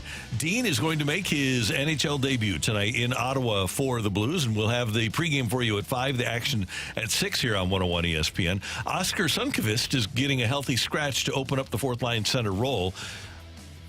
A couple of questions. First of all, if you're trading Barbashev for Zach Dean, who was a first-round pick, granted, talented guy, but why? I guess you start him on the fourth line just to get him acclimated to the NHL, right? Yes. Well, he gets thrown into fire, though, doesn't he? Yeah. Down the stretch. Yeah. But why? Well, I'm okay with that, though. I mean, if you're going to play him. Let these young guys get what is playoff experience. And I was saying that, and then I was thinking, well, Doug Gilmour started as a fourth-line player, and he wound up doing okay. So if you get a talented player, he's going to climb the ranks from fourth to third to second to first as whatever position he's playing. And I think you want to find out about him. He's a talented guy, obviously, as a first-round pick, but also I want some of these young kids having a chance to taste what this is like, and I also want them to have, when they come into the lineup, give you jump. And you need just at all times now down the stretch, give you that extra little boost. You know, a guy that's been sitting, he's going to be hungry. It's his NHL debut. I find the timing really interesting just because you got to go 11-2, 10-3 here down the stretch to make the playoffs. It's an interesting time to do it. It is. I was wondering what that signals basically about this team and maybe how they see how they're going to do during the playoffs. What does this tell you about the team right now if they're bringing in Zach Dean into the situation? I think this is all about evaluation, Brooke, because if you're sitting Sundqvist, who you just signed to an extension, he's going to be here. And you know what you got. Right. But why not sit a guy like Kapanen? Because you want Zach Dean to play center. They're trying 89 at center. They're trying Buchnevich at center. They're trying to figure out who their other centers are going to be. I think that over the last couple of years, Braden Shen, who's giving it his all, he's not an NHL center anymore. And they've moved him to wing, and there's a reason for that. So my guess is that they want to find out who can play center, who's able to play center, and who could be a number 2 center next year. Don't you think, too, it's part of getting young guys experience with this down the stretch? You're not winning the Stanley Cup, but you're playing essentially what is playoff type hockey, and if you make it to the playoffs, every player will tell you there's nothing like it. It's unique, it's different, and just having him around is something that is good for the team and good for him. Really good for him. Meanwhile, Robert Thomas came in on the solidifying their reputations tier of number 1 NHL centers in the Athletic. He is 15th to 18th. At his position. So if you don't have one of the best centers in the league, are you in trouble at the position? I would say that Ryan O'Reilly was not any better than 15th through 18th when the Blues won the Stanley Cup in 2019. So what the Blues need to do is build that depth that we're talking about. Robert Thomas can be fine with what he's doing. And Robert Thomas, I guess you could put him 15th to 18th. But I think you have to watch him every night, too. Yeah, 100%. You have to see what he's done defensively and how he's come along defensively and what a playmaker he is. He's the best player on this team. There's no doubt about it. And I can't name Jordan right Bennington's now. pretty good. Yeah, right. But just 15 to 18 is fine. I mean, Edmonton has 2 guys, and they've never won anything, right? Both Draisaitl and McKinnon are better. McDavid, yeah. Yeah, or McDavid. I was thinking McKinnon and Middlestat now. Yep. And Vegas has 2, maybe 3 centers that are better. So, yeah, I get it that 15th to 18th is... We might not like it, but he's the best guy we have, and you can win. We know we can win with Robert Thomas. The key for me is to figure out what depth you're going to have at the position next year. Yeah, and the depth is going to be the important part, but it's funny that when we're talking about who's the best player of the season, you bring up Jordan Binnington, and then I think Robert Thomas also is in that conversation, of course, and Colin Parayko.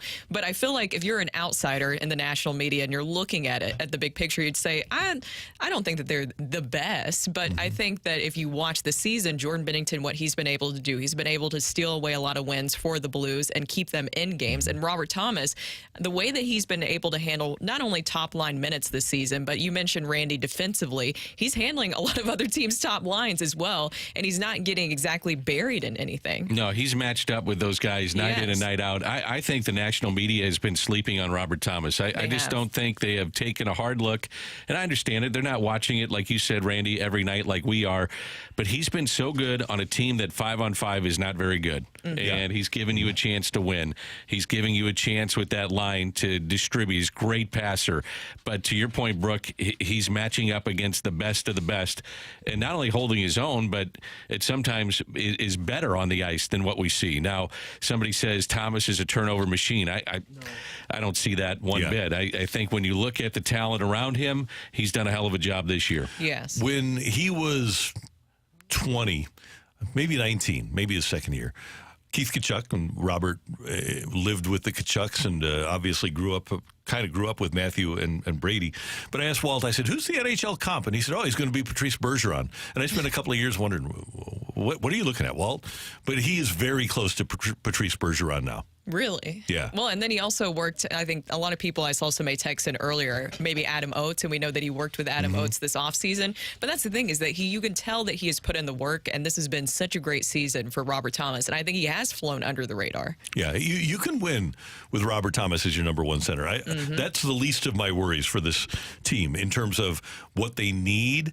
Robert Thomas can be a number one center for a Stanley Cup champion team because he's very similar, actually, not in terms of what he brings vocally or leadership-wise, but in terms of play, he's better than Ryan O'Reilly was in 2019. He's 75th in giveaways in the league while being 21st in scoring in the league. Yeah, so he's not a turnover machine. No. He's played fine. I think he's had one of the best seasons of a Blue in the last 5 years. Yeah, he's been great. Yep. And he's getting better, by the way. He's 24, and he's still getting better. He's going to be a 100-point scorer in the NHL. Yes, I'm sorry. I'm laughing at this texter that just keeps firing back and forth about Thomas being a turnover machine. Don't you love that we also have gotten to a point where even if you present people factual evidence, that they still will just go with whatever statement they feel like going with? But he also said, this texter said, Bergeron, come on, guys, just because he's on your show. No, it has nothing to do with that, because who is the person who made that comp, Randy? It was Keith Tkachuk, who is an extraordinary judge of hockey talent. Jeremy Rutherford, by the way, had a quote. Bannister on Sundqvist said, quote, Sonny is a heart and soul guy. A little bit of his play has dropped off, probably because of the grind we're in. It's just giving him a reset and getting him rest. He'll be an important player for us moving forward. He'll go right back in there in Minnesota. Okay, Minnesota. So it makes some sense. You give him a game off, and it's not necessarily because of a lack of effort, but as he said, a reset and then get him back in, which every game is so important. But they should win tonight. They've matched up well with Minnesota, and it sets up for a huge game against Vegas on Monday. That's going to be fun. And Brady Tkachuk always plays well against the Blues. So when they're in Ottawa, he enjoys playing against the Blues and always seems to have a level of success, especially there. And the Blues made a move yesterday. They signed Theo Lindstein, one of their first-round draft choices, to an entry-level contract. So we'll probably see him sooner rather than later as well. So LGB, hashtag LGB. Are you ready for the fight, Randall? Thomas. I'm ready, yeah. We should get ready for a fight. We need you to fight. We always need a fighter if we're going to have a fight. I mean, did you win yesterday? I did. Oh, okay. Dan, I know, it's absolutely shocking. Just shocking. So you can text in to 314-399-9646, 314-399-YO-HO. If you would like to fight me, just text in your name and the word fight, and maybe Matthew will pick you to fight me next on 101 ESPN.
If you have a two-story home and the second floor isn't the same temperature as the first floor, or if your entire second floor isn't properly getting airflow, call Hoffman Brothers, your American Standard heating and air conditioning dealer, and they can come out and take a look and see what solutions are available to help better distribute the heat and air to your second floor. And here we are headed towards spring and summer in St. Louis. You need to get in touch with Hoffman Brothers right now to make sure that they can come out and take a look at your air conditioner, make sure that it's in good shape, good to go for the spring and summer and fall months here in St. Louis, so that your family is as comfortable as they can possibly be. You can make an appointment. All you need to do is go to Hoffman Bros, Hoffmann, hoffmanbros.com, and they'll come out and tell you, hey, you might need to save a little bit of money because you need a new air conditioner in the next couple of years. They do a great job of cleaning, and if you join their home protection plan, they're going to set up your appointments for you. They're just going to call and say, hey, are we ready to get that air conditioner taken care of? And you will. Hoffman Brothers is amazing. And we are Home Protection Plan members at the Carricker household, and we hope you will join us. Hoffman Brothers, an amazing American Standard heating and air conditioning dealer.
This is Rocc with your Sports Center update, brought to you by Saliga Heating and Cooling. Your Cardinals back in action down in spring training today with a noon first pitch facing off against the Astros. The Blues also back in action facing off against the Ottawa Senators tonight across the border. That's a 6 p.m. puck drop in Ottawa, so you can catch the pregame show right here on your home for the St. Louis Blues starting at 5 p.m. And if you want to hear more Blues talk, stay tuned to the opening drive as Jeremy Rutherford joins Danny, Brooke, and Randy coming up at 9:15. That is your Sports Center update, brought to you by Saliga Heating and Cooling, an independent American Standard heating and air conditioning dealer.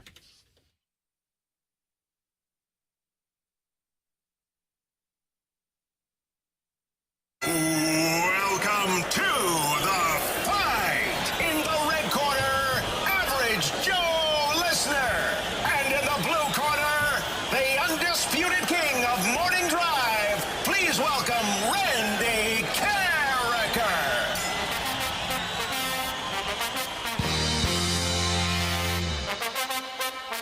Welcome back to the opening drive. Brooke, Dan, and Rocc here, and it is now time for the fight. And our fighter today is Nick. Nick, how are you doing? I'm doing good. How are you doing? We're doing great. Is this your first time facing Randy in the fight? No, I actually did a couple years back, and we had a tiebreaker that involved Jamie Rivers, and everyone laughed at me because the tiebreaker was how many career goals he had. And I said 350 because I didn't know hockey very well at the time, and Jamie had a big head about it and talked about it all day. Hey, I'm sure he was very excited to hear you have that guess of how many goals that he had. I'm sure he didn't mind it whatsoever. Well, Nick, are you ready to face Randy in the fight? Yeah, let's do it. Okay. After unsuccessfully testing the NFL rules in the 2004 draft, which team selected Maurice Clarett, with a third rounder in 2005? Was it the Buccaneers, the Steelers, or the Broncos? 2005. Let's go the Broncos. Final answer? Final answer. All right. The Cardinals played in the National League East for 25 seasons from 1969 to 1994. How many times did they win that division? Was it 3, 4, or 5? Let's go. Can I have the years one more time on that? It was from, when did they go to the Central? So the Cardinals played in the East for 25 seasons from 1969 to 1994. How many times did they win the division? Let's say we're going to go 3 on that. Final answer? Final answer. Question 3. Brian Darrell and Brent Sutter have all coached for this one NHL franchise. The Devils, the Blackhawks, or the Flames? Oh. I know you like hockey questions. Yeah. Let's just go the Blackhawks. Final answer. Okay, and question 4. Greg Oden returned to the NBA 3 years following his release by the Blazers. Which team did he return to play for? Was it the Lakers, the Grizzlies, or the Heat? Oh, boy. This is going to be another throw-in dart question. We'll just go with the Lakers. Final answer. All right. We'll double-check the score. Nick, how are you feeling after that? Not good at all. I actually wish I would have changed my Cardinals answer to 5 because I started counting the time. I started counting, and I'm like, oh, man, okay, I definitely got that one wrong, I feel like. And baseball's my sport, too. You never know. You never know what can happen. It could work out, could not work out. You never know. And Randy's in here. I think he already ate his bag of grapes. Did you, Randy? I had some of them, yeah. Oh, I was talking to nice. our buddy Greg Jost, one of our great salespeople here at 101 ESPN. Oh, Greg's fantastic. Yeah, he's great. Yes. Say hi to Nick, Randy. Nick, good morning. How you doing? I'm doing good. Randy, how are you doing? You beat me last time, and I think you're going to beat me again, but we'll see. We'll see. Thank you very much for coming back and taking another shot at it, though. We appreciate it. Absolutely. All right. Question number 1, Randy. After unsuccessfully testing the NFL rules in the 2004 draft, which team selected Maurice Clarett with a third rounder in 2005? I believe that would have been the Denver Broncos that took Maurice Clarett. Question 2. Denver Broncos. Final answer. Okay. Cardinals played in the East for 25 seasons. Ooh. From 1969 to 1994. Yes. How many times did they win that division? That would have been 0, Dan. That would have been 1969 to 1994. Oh, no. They won the East in 82, 85, and 87. Yeah, so hold on here, Randall. 3 times, sorry. Yeah. It was a layup, and I thought, oh, boy. Oh, yeah. I was thinking of how bad the 70s were. And how bad the 90s were. Okay. Until Tony got here. I suppressed the 80s, which was really fun. Thought it was the alter ego of Randy coming in here or something. No. I didn't know trivia. Yeah, 82, 85, 87. That would be 3 times. So you're going 3. Final answer. Okay, final answer. Question 3. Brian Darrell and Brent Sutter have all coached for this one NHL franchise. Brian has coached the Blackhawks. Darrell has coached the Blackhawks. And did you say Brent? Yes. Brent. I know he coached the Islanders. So Brian coached Boston. I don't think the other ones coached Boston. Brian and Darrell both coached the Calgary Flames. I think I'm gonna go with Chicago, though. I'm gonna go with the Blackhawks. Brian coached Blues, Bruins, Flames, Blackhawks. Darrell he's coached a lot. Calgary, LA, San Jose, Calgary, I think. San Jose, right? He's been around the block, But I'm going to go with the Hawk, eh? Okay, final answer? Final answer. Question 4. You ready, Randall? Ready. Greg Oden returned to the NBA. Hey, we want Greg Oden. We better have that ready. Yes. He returned to the NBA 3 years following his release by the Blazers. Which team did he return to play for? Oh, Dan, I don't even remember. Give me the lifeline here. Was it the Lakers? No. The Grizzlies? Maybe. Or the Heat? Oh, was he with the Heat? Hey, we want Greg Oden. 3 years after. I'm going to go with the Memphis Grizzlies. I'm going to go with the Grizz. Although it might have been the Heat. I don't know. But I'll go with the Grizzlies. Do we have the song?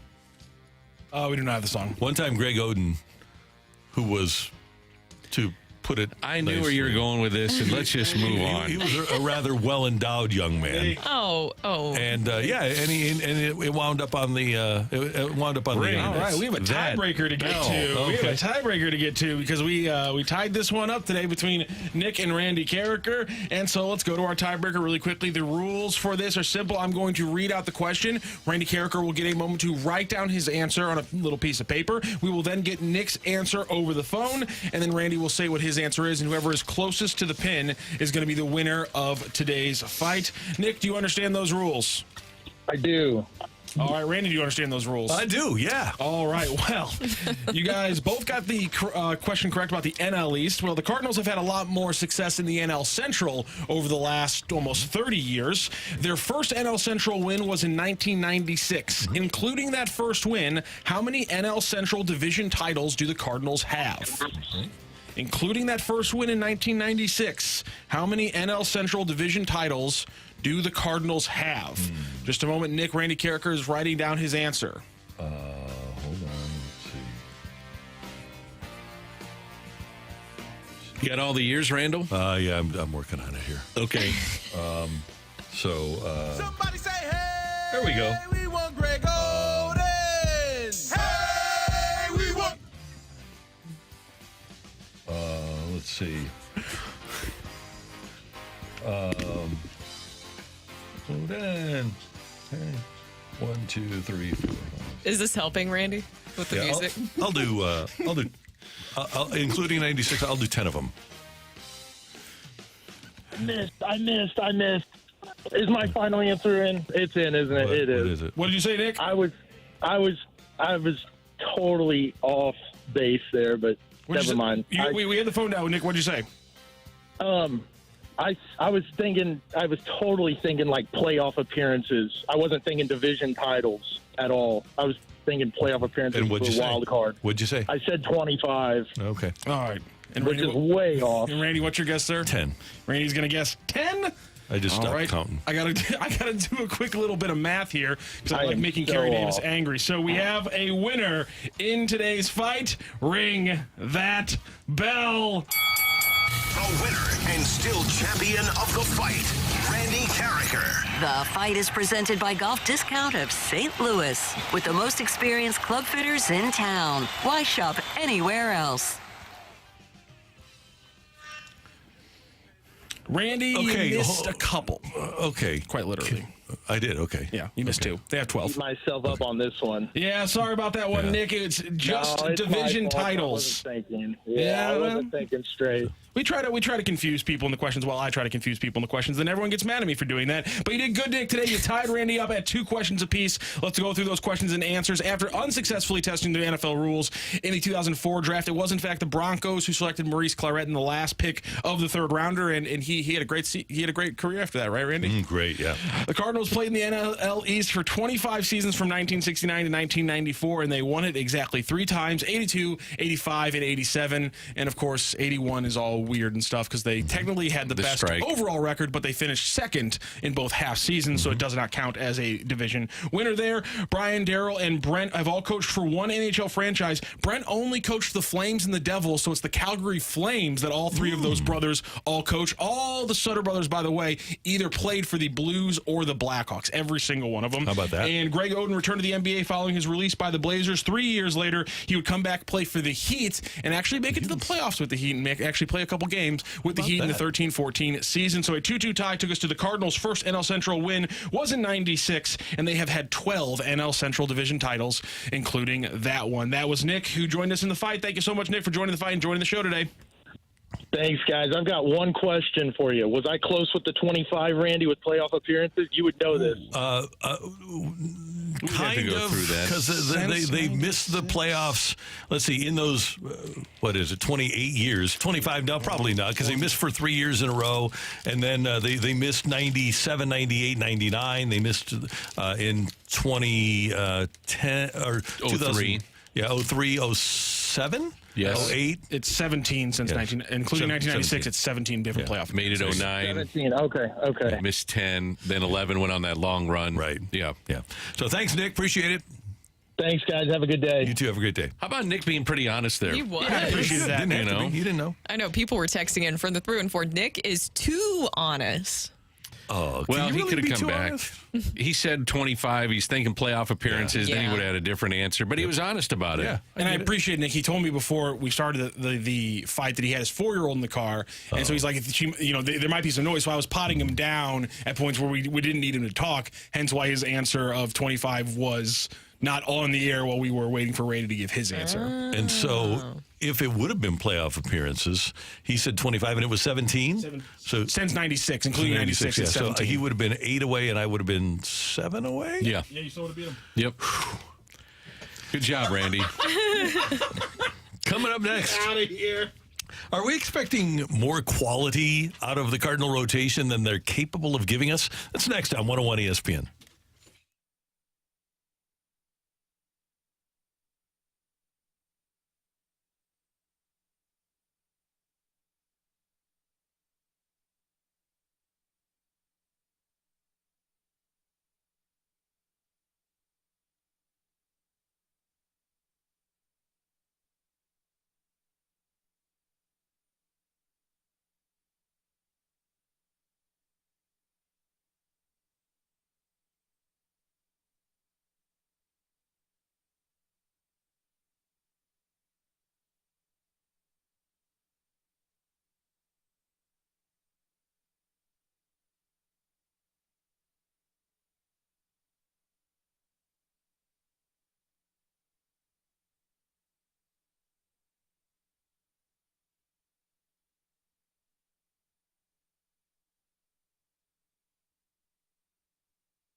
the opening drive on 101 ESPN. The Cardinals are back in action today down in Florida. Let's go Cards. Brooke, who do we got today? Who are we playing? Oh, you have I believe it's the Nationals. Okay. I should know this based off my Redbird report. That's what I was thinking. Oh, no, it is the Astros. Excuse me. It is the Astros today with Zach Thompson on the mound. Okay, good. They've been playing like the same teams over and over again, so it all gets mixed up. This is why Arizona spring training is better than Florida spring training. Yes. Because you get to see every team, and they're all within like 45 minutes of each other. And aside from the 4 teams that are around the Cardinals, if you count the Mets, you've got Mets, Astros, Nationals, Marlins, but then you have to drive 3 hours to see the other temes. I think one of the problems, too, is that you have the Marlins early in the season. I mean, it's the third series of the year. And you've seen these guys so much. Not that they don't do all the video and all the, discovery on how to get guys out and pitch approach and all that stuff. I get it. It didn't matter who you're playing. But you do see some tendencies with players when you're in person. By the way, let me make a quick point here about the Cardinals playing their last 2 spring training games in Arizona. Mm-hmm. They're having difficulty with the city of Jupiter in getting the rehab of Roger Dean Stadium going. I wonder if this is a shot across the bow, because there's 15 teams in Florida and 15 teams in Arizona. And the Cardinals can get out of this thing if they don't get the upgrades. And by the way, the Marlins are also not participating as the Cardinals would hope. I don't know. But it sure seems interesting that the Cardinals are going to Arizona to play a couple of games at the end of spring training with the difficulty that they're having in getting upgrades to Roger Dean Stadium. I think it's going to happen. The Marlins are involved in this, too, because they share the complex. So they got to get this thing right. And I would imagine the municipality of Jupiter will do everything in their power to make sure that the Cardinals go nowhere, because this is a big boom for their local economy from middle of February till, opening day. It is. And the Cardinal front office and ownership, they own houses in Jupiter, Florida. So it's much more convenient for them to have spring training in Jupiter. Oh, by the way, does anybody do, I haven't been down there in a few years, does anybody do a nonstop flight to Jupiter yet?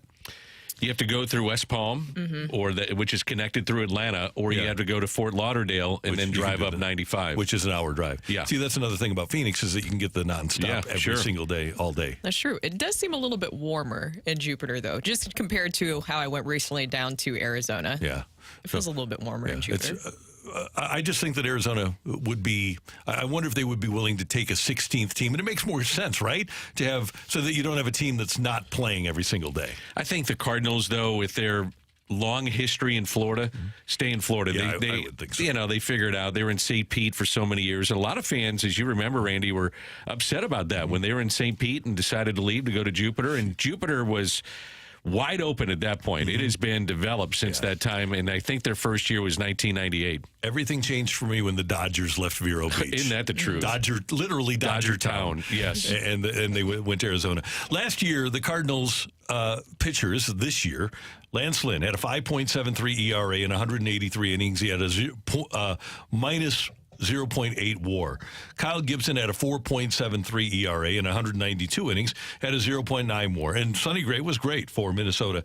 He had a 2.79 ERA, 184 innings, and had a 5.4 WAR last year. Obviously, Lynn has been okay, and Gibson has been terrible so far in spring training. Do you guys expect, because I expect basically the same. When the Cardinals signed these guys, I thought, okay, innings eaters, not necessarily guys that are going to be aces to the staff, but back of the rotation innings eaters.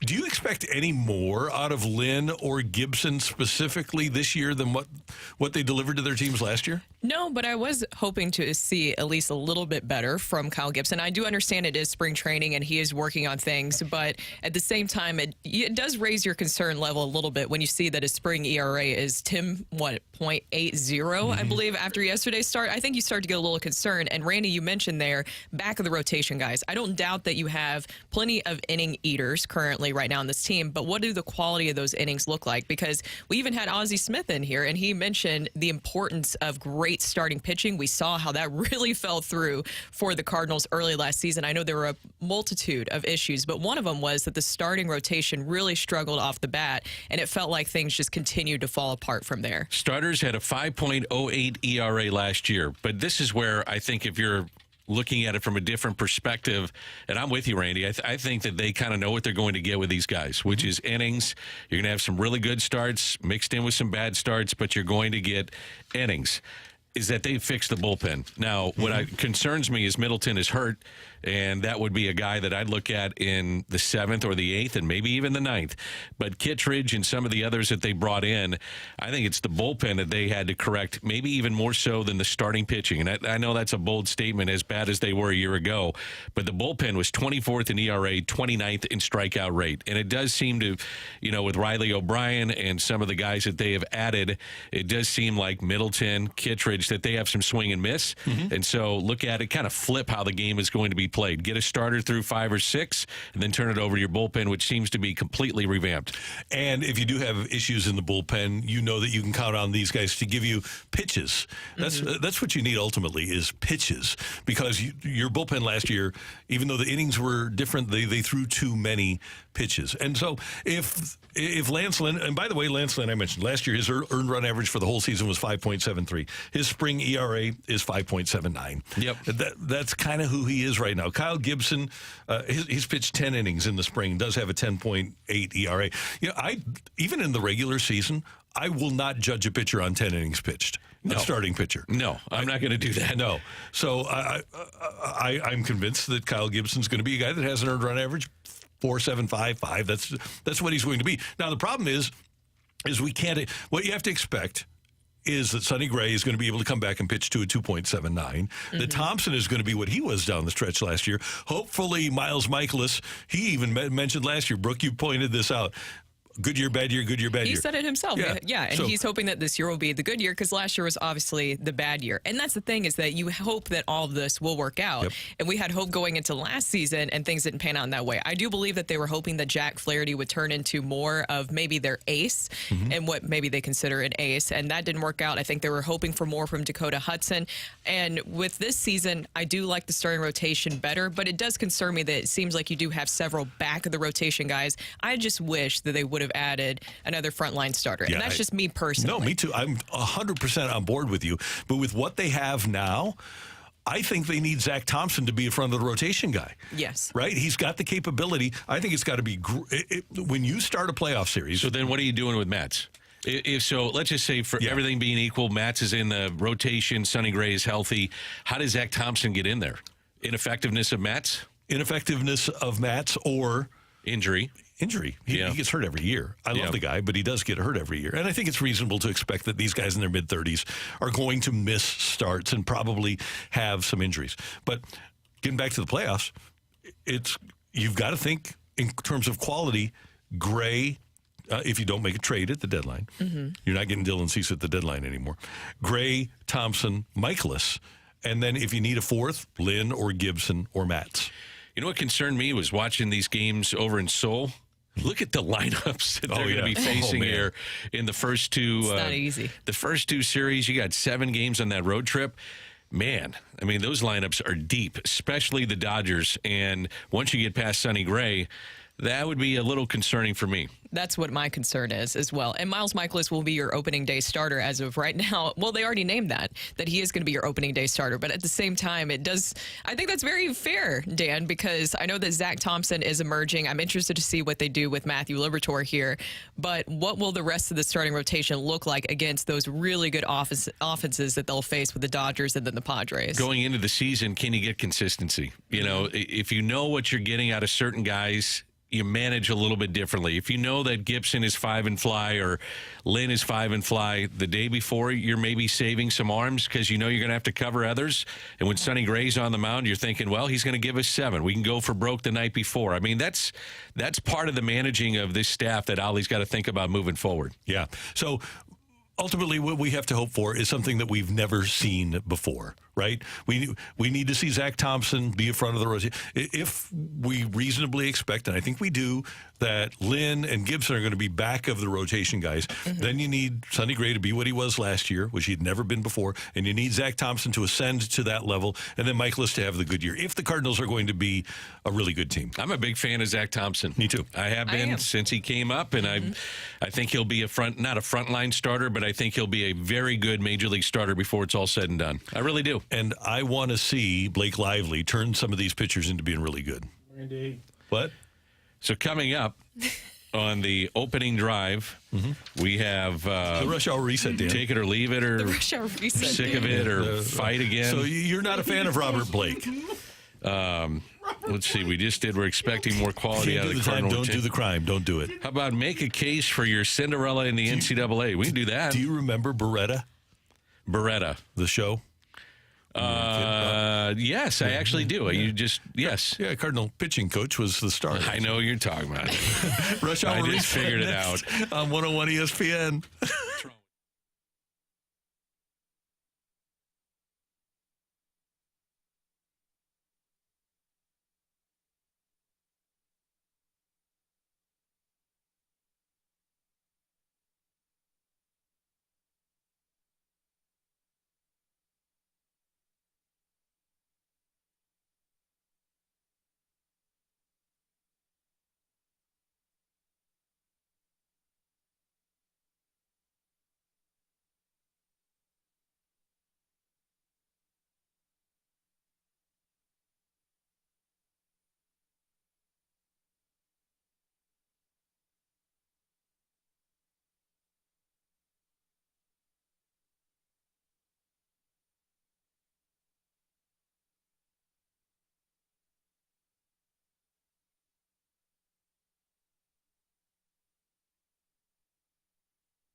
Hey, in today's fast-paced world of digital marketing, making meaningful connections with your audience can be a daunting challenge for any business.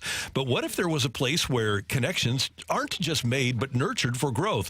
Enter 2060 Digital, our sister company backed by a 100-year-old media empire. Just like 101 ESPN, if you're a business owner or marketer seeking more strategic ways to reach and engage customers, look no further than 2060 Digital. With 12 years of expertise, 2060 specializes in simplifying the complexities of digital marketing.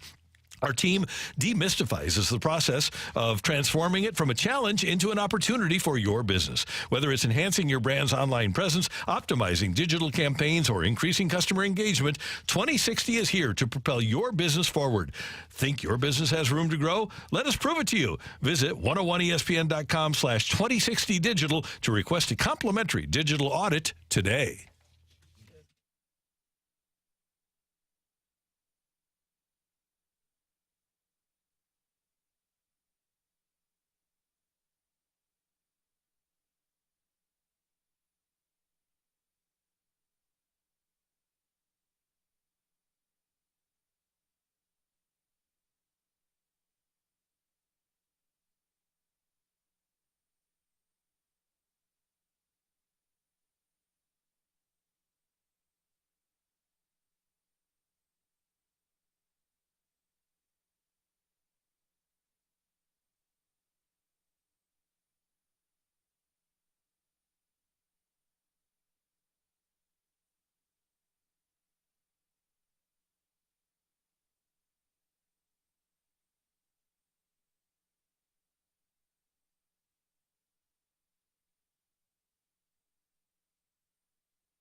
Stay on the opening drive with a Rush Hour Reset.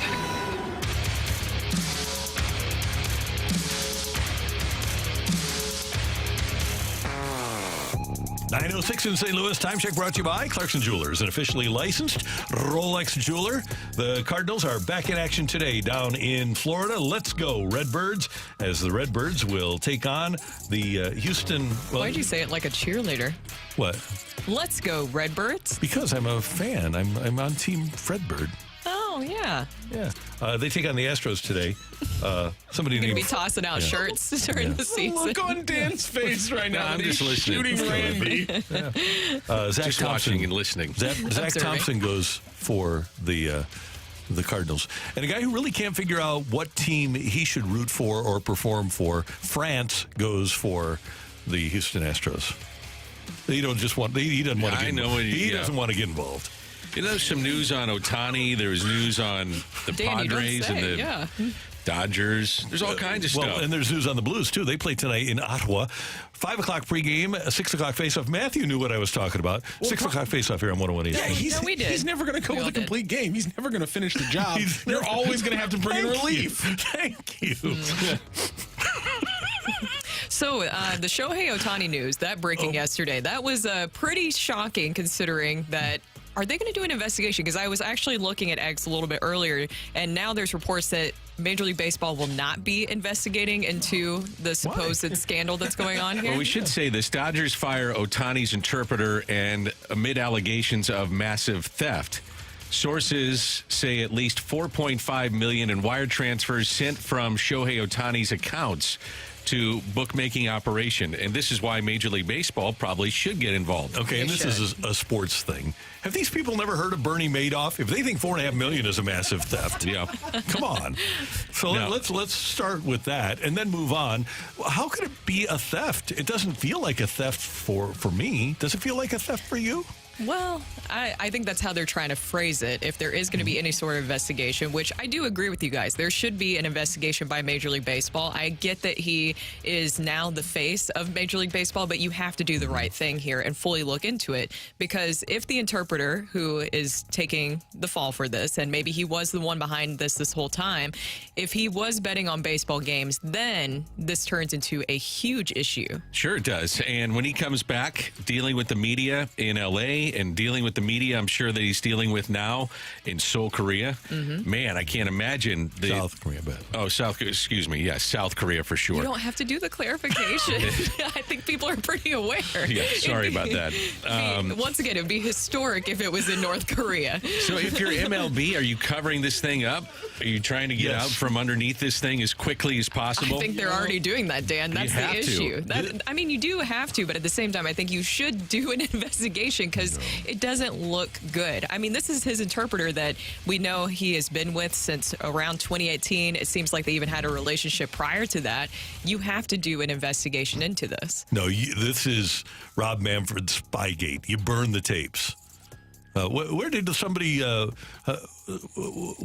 find somebody dead? How did somebody died in a hotel room yesterday? You were telling me, Matthew. That was earlier this week. The whistleblower for Boeing was found dead in his hotel room. The bookie here, the illegal bookie. No, Randy. Rob Manfred. No, don't say that out loud. I feel like that could incriminate us. Oh no, we won't. No, I'm just saying you make it go away. If you're baseball, I'm not saying that. No, I'm just saying if you're baseball, you make this go away.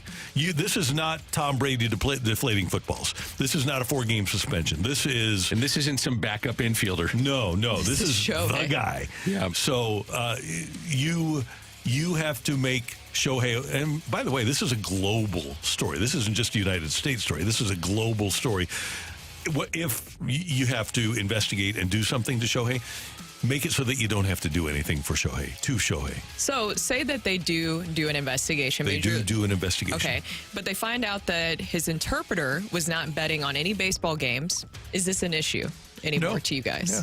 Well, it's interesting, though. In football, there are guys that have bet, but then they were placing bets from locker rooms, and were they betting on football games? I don't think they were. No, but the folks from DraftKings and FanDuel, they know exactly where the bets are coming from. And there is a specific rule in the NFL, I don't know if baseball has this, that you cannot bet from a team facility or any team function. So you'd have to find that out, too. Yeah. Where he's placing the bets, whoever this person is. Is it a cover-up for Ohtani? Is Ohtani involved in any way?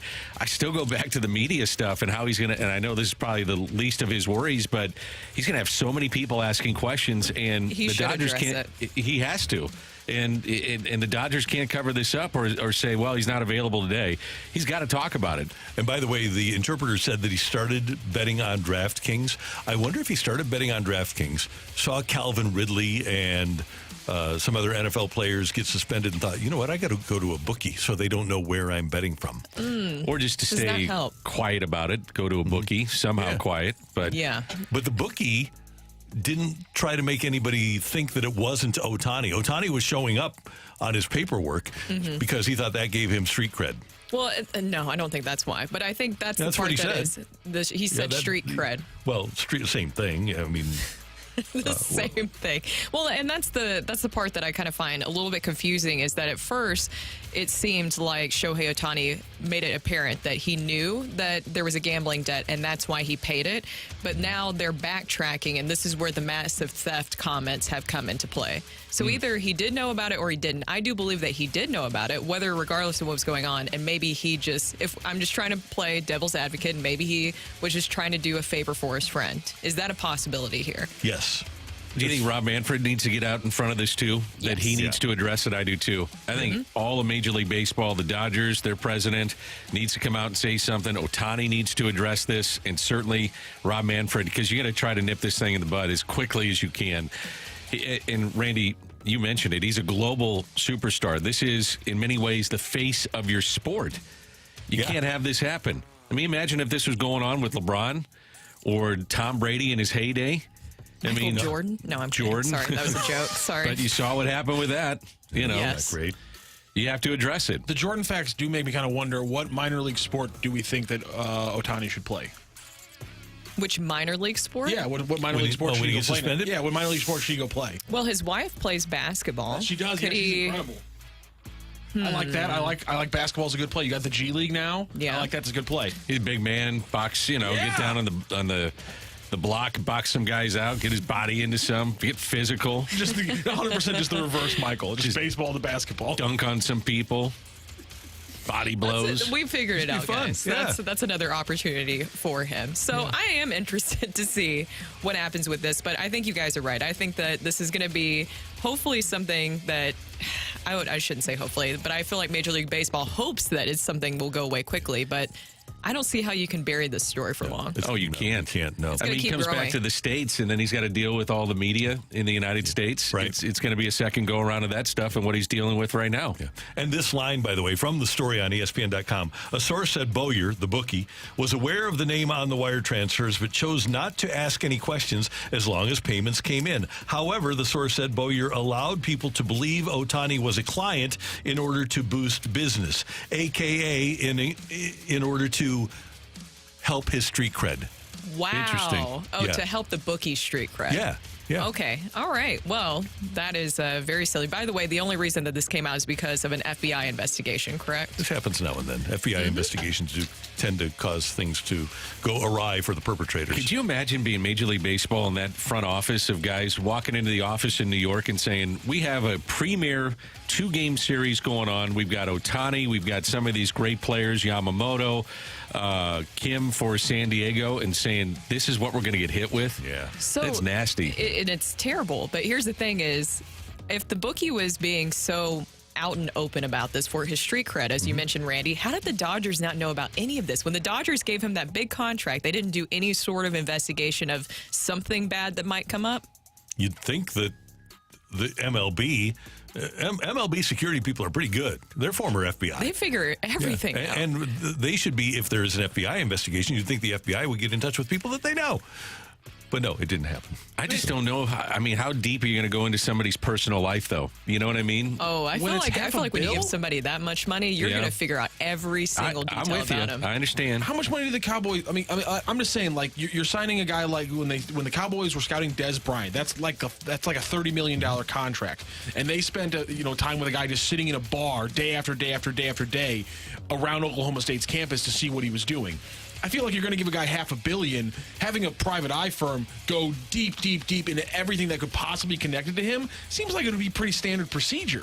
You'd probably also ask the Angels, what are we getting here? That too. And if they had no idea of this kind of stuff, they say, no, he's clean slate, everything's good. We have some great suggestions for the suspension of Shohei Ohtani. If this does happen from the text line, 314, I say suspend Ohtani for 2 weeks so he doesn't play here. It's a great idea. From the 636, this is why the Cardinals didn't offer Shohei. This is true. This is true. By the way, as I read the story at ESPN.com, it is interesting that I just look up 1 inch, and right above the story is ESPN Bet on my screen. It's hypocritical in a lot of ways. It's pervasive. It really is. Coming up next on 101 ESPN, we're going to make a case for one Cinderella in the NCAA tournament, and we're going to give you our Finals Fours. That's next. Is it Final Fours? It's not like Time's Out. It's not Finals Four. It's Final Fours. That's next on 101 ESPN.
NCAA tournament starts today. We will have first-round action for you tomorrow here on 101 ESPN. Coverage starting at 6 p.m. But we've all put together our little brackets, and we're all thinking that this is the year that everything's going to go great.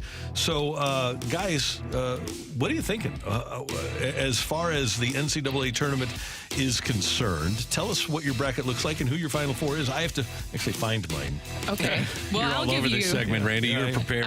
I'll give you one of mine because I also like to make multiple brackets, but this is the one that I think is just kind of the easier one to go with. I didn't want to pick UConn, but at this point, how can you not pick UConn? So I have UConn as my winner. Now, this is where it starts to get a little tricky for me. I can't decide between Arizona or North Carolina. For some reason, I want to go with Arizona, and I don't know if that's just because of Caleb Love and the fact that he used to play at UNC, and now he's at Arizona. He was the Pac-12 Player of the Year, the AP Pac-12 Player of the Year here. I think I might go with Arizona, and then I'm going to do Purdue. I also think they'll face UConn in the national championship, and then I have Houston because defense wins championships. My Final Four was UConn, Baylor, Purdue, and Houston, with UConn defeating Houston, but I do have an early upset today. Oh, and our Illini fans are not going to be happy. Ooh, they are not. Kerry Davis is going to take me. If I was working with Kerry, I would not have picked this because he would have thrown me through a wall. So I didn't need that. But if you look at the Big Ten tournament champs, they have struggled in early NCAA rounds. So Illinois, you look at a few years ago is Loyola Chicago in the second round. Iowa beaten by number 12 Richmond first round. Last year, Purdue was stunned by Fairleigh Dickinson, and they're taking on Morehead State. Morehead State is a really good team, even though the Illini are favored in this game by 11.5. But Morehead State is an explosive scorer. They got Riley Minks, and he got Purdue for 18 points earlier this season. If you've watched Illinois, they're not a great defensive team. They have defensive problems. 92nd in adjusted defensive efficiency at Ken Pom. So if you're looking for an early upset or a cover, Morehead State plus 11.5. I'm going with Morehead State. And for our Illini fans, I'm sorry, don't be mad at me. We'll keep that in mind. I think they might be, I will. Dan. My Final Four has top-seeded Houston. And as an homage to our buddy Martin Kilcoyne, I have second-seeded Marquette making it to the Final Four. I have fourth-seeded Auburn making it to the Final Four. Wow. And I have third-seeded Illinois making it to the Final Four.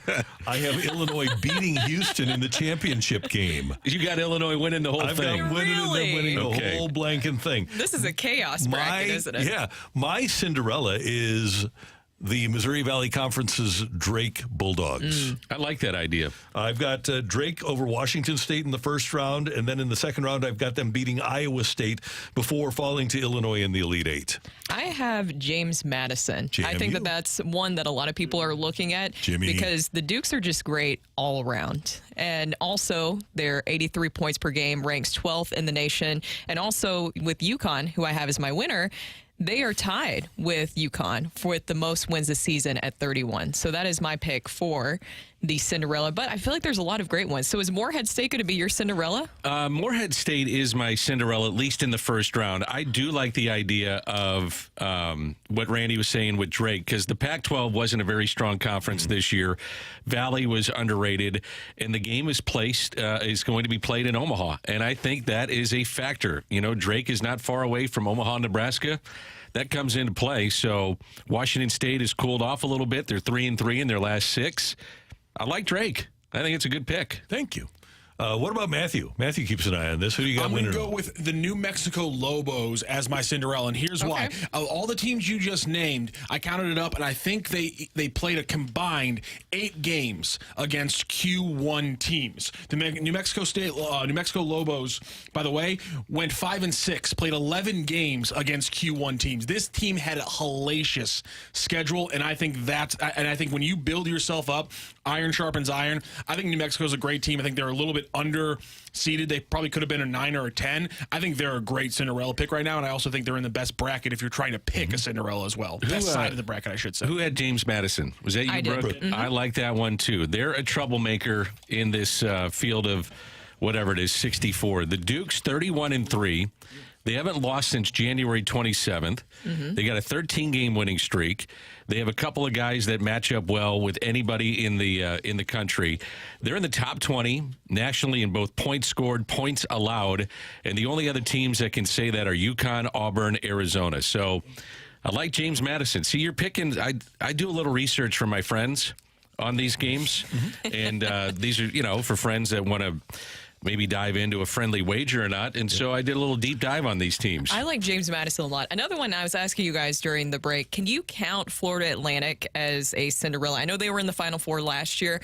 They were another pick of mine. Now, their part of the region is going to be really tough. So maybe not the best Cinderella pick, but still, they made it to the Final Four. They have some of the same pieces from last year.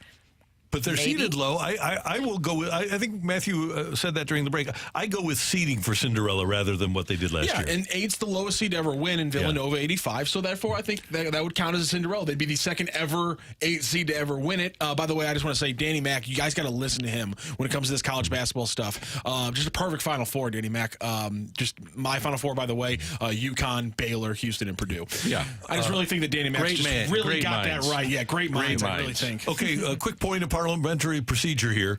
Do we go James Madison or do we go with the wife with the delicious snack cakes, Dolly Madison? Oh, Power rankings, James Dolly. I remember Dolly Madison. I did a project on her in elementary school. They should be called the Dollies, huh? Yeah, they should. They should. I'm gonna. My power rankings have Dolly ahead of James. I find that shocking. If it had to do with food, Randy, that you would pick that person over or that item over anything else. Might be the just biggest really shock of the day. Tasty snack cakes. Anything else you got, Randy? I got one more for you. Okay, hold on here. I don't necessarily like the stats. I hate Bill Straws, though, on the YouTube chat says Samford in the Sweet 16. I like that only because Samford has to beat KU in the first round as a 13-over-4 to even start that Cinderella run. I don't necessarily think the numbers are actually pointing to that, but Kansas is missing one of their best players going into throughout the entire tournament. So maybe Samford gets that first win, which I would just personally love. So I like that tech for I like Paper Nancy's Straws. thought here where she also is picking Arizona, because that's what I was trying to figure out. Do I want to go with Arizona or do I want to go with North Carolina? And I'm for my Final Four, going back to that, I want to go with Arizona just because of Caleb Love. Maybe that's just me. I don't have that matchup. I have Baylor going against UNC, but I wish I would have Arizona going against UNC because Caleb Love, revenge game again. Played 3 years. He's a guy. He played 3 years. NIL deal. I think he went 2 of 14 from the field in their championship game. So a lot of stories behind the way there. I like that matchup. Rick. I should have put that in there. Zingers, cupcakes, chocolate creams. Oh, that's what Randy's been working on over there. The celebrity line will feature the Athletics' Jeremy Rutherford. We are 9:30. Yeah, we're going to get to JR next, as a matter of fact. I'm just I'm getting you back in the show. I'm entranced now by the chocolate creams. I've never seen these. What are they? I will also like to Google this, Randy. Just go to Dolly Madison snack cakes in Google. You'll see everything they make. The Zingers. The Zingers are Dolly Madison snack cakes. You've never seen those? They're delicious. Pretty good. I thought we just had Little Debbie's. No, Dolly Madison, man. That's why it became a thing. These. What? You've seen these. Zingers? Rocc, look. You've seen these. There you Zingers. Go.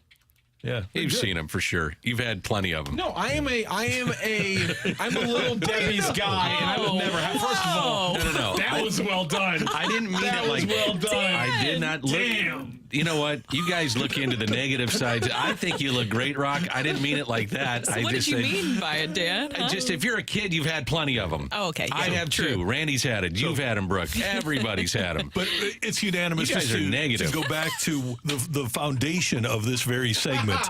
Dolly Madison, greater than James Madison, even though he was the fourth president. Yes. And has a university named after him. I got to go with James. I'm going to go with Dolly. Because he was a president? Okay, it's not unanimous then. Okay, fine. I mean, if you want to go with the president. Well, if we have a tie, we know what direction it's going to fall when it gets broken with when Jeremy Rutherford joins us next on 101 ESPN.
Hey everyone, it's Rocc here, and this year we decided it's time to make a major upgrade to our home by updating our bathroom. We have this house in U City, and it's over 100 years old, and we love it, but we don't exactly love our main bathroom.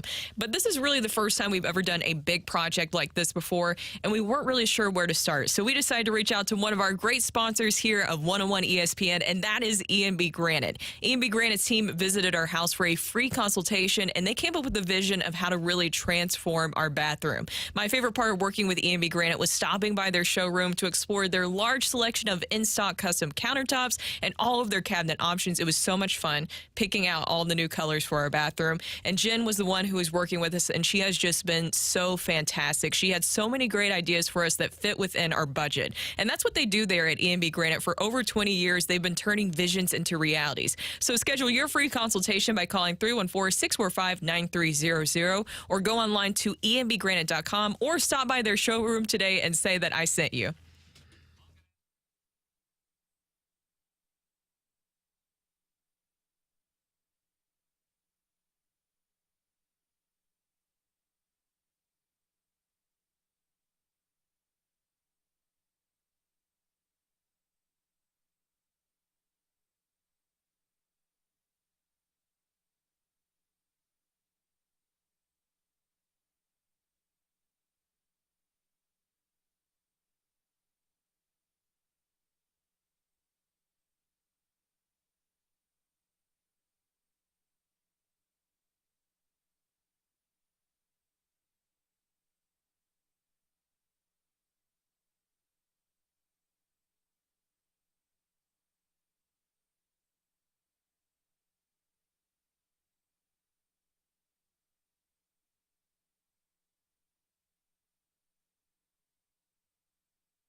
This is Rocky with your Sports Center update, driven by Johnny Londoff Chevrolet and Johnny Londoff Autoplex. The Cardinals back in action today, facing off against the Astros with a noon first pitch, and the Blues are back in action as well. They face off against the Ottawa Senators. It's a 6 p.m. puck drop. You can catch the pregame show right here on 101 ESPN starting at 5 p.m. And now Jeremy Rutherford joins Brooke, Danny, and Randy. That is your Sports Center update, driven by Johnny Londoff. Find your road and shop 24/7 at londoff.com and londoffautoplex.com.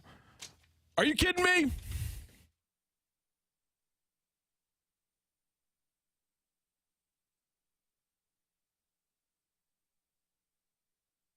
For the Rutherford Report with our Blues insider, Jeremy Rutherford. Brought to you by Scott Lee Heating Company, a proud Mitsubishi Electric Elite contractor.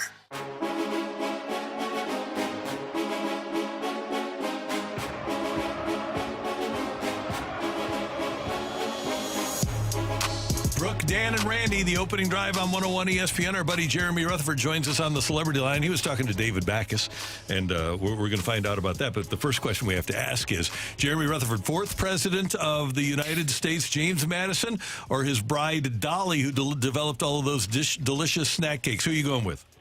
That's a rhetorical question. It's Dolly all the way, Randy. Thank you. Appreciate it. Well done. There you go. Good job. Good. What were you talking to David Backus about? Nick Leddy. You know, I'm writing a piece. We got a couple pieces going. One on Nick Leddy that should be out, but we got another one too. You know, there's so much talk in St. Louis the past couple of weeks. Is it better to make the playoffs or to get the higher draft pick? And I thought to myself, you know, it's not always guaranteed that you're going to get a better player in the draft. So I went back to that 2009 team, and the reason I did that, we all remember that they went on a run late in the season and made the playoffs. They got swept by Vancouver, but they got some playoff experience for a lot of those players on that roster.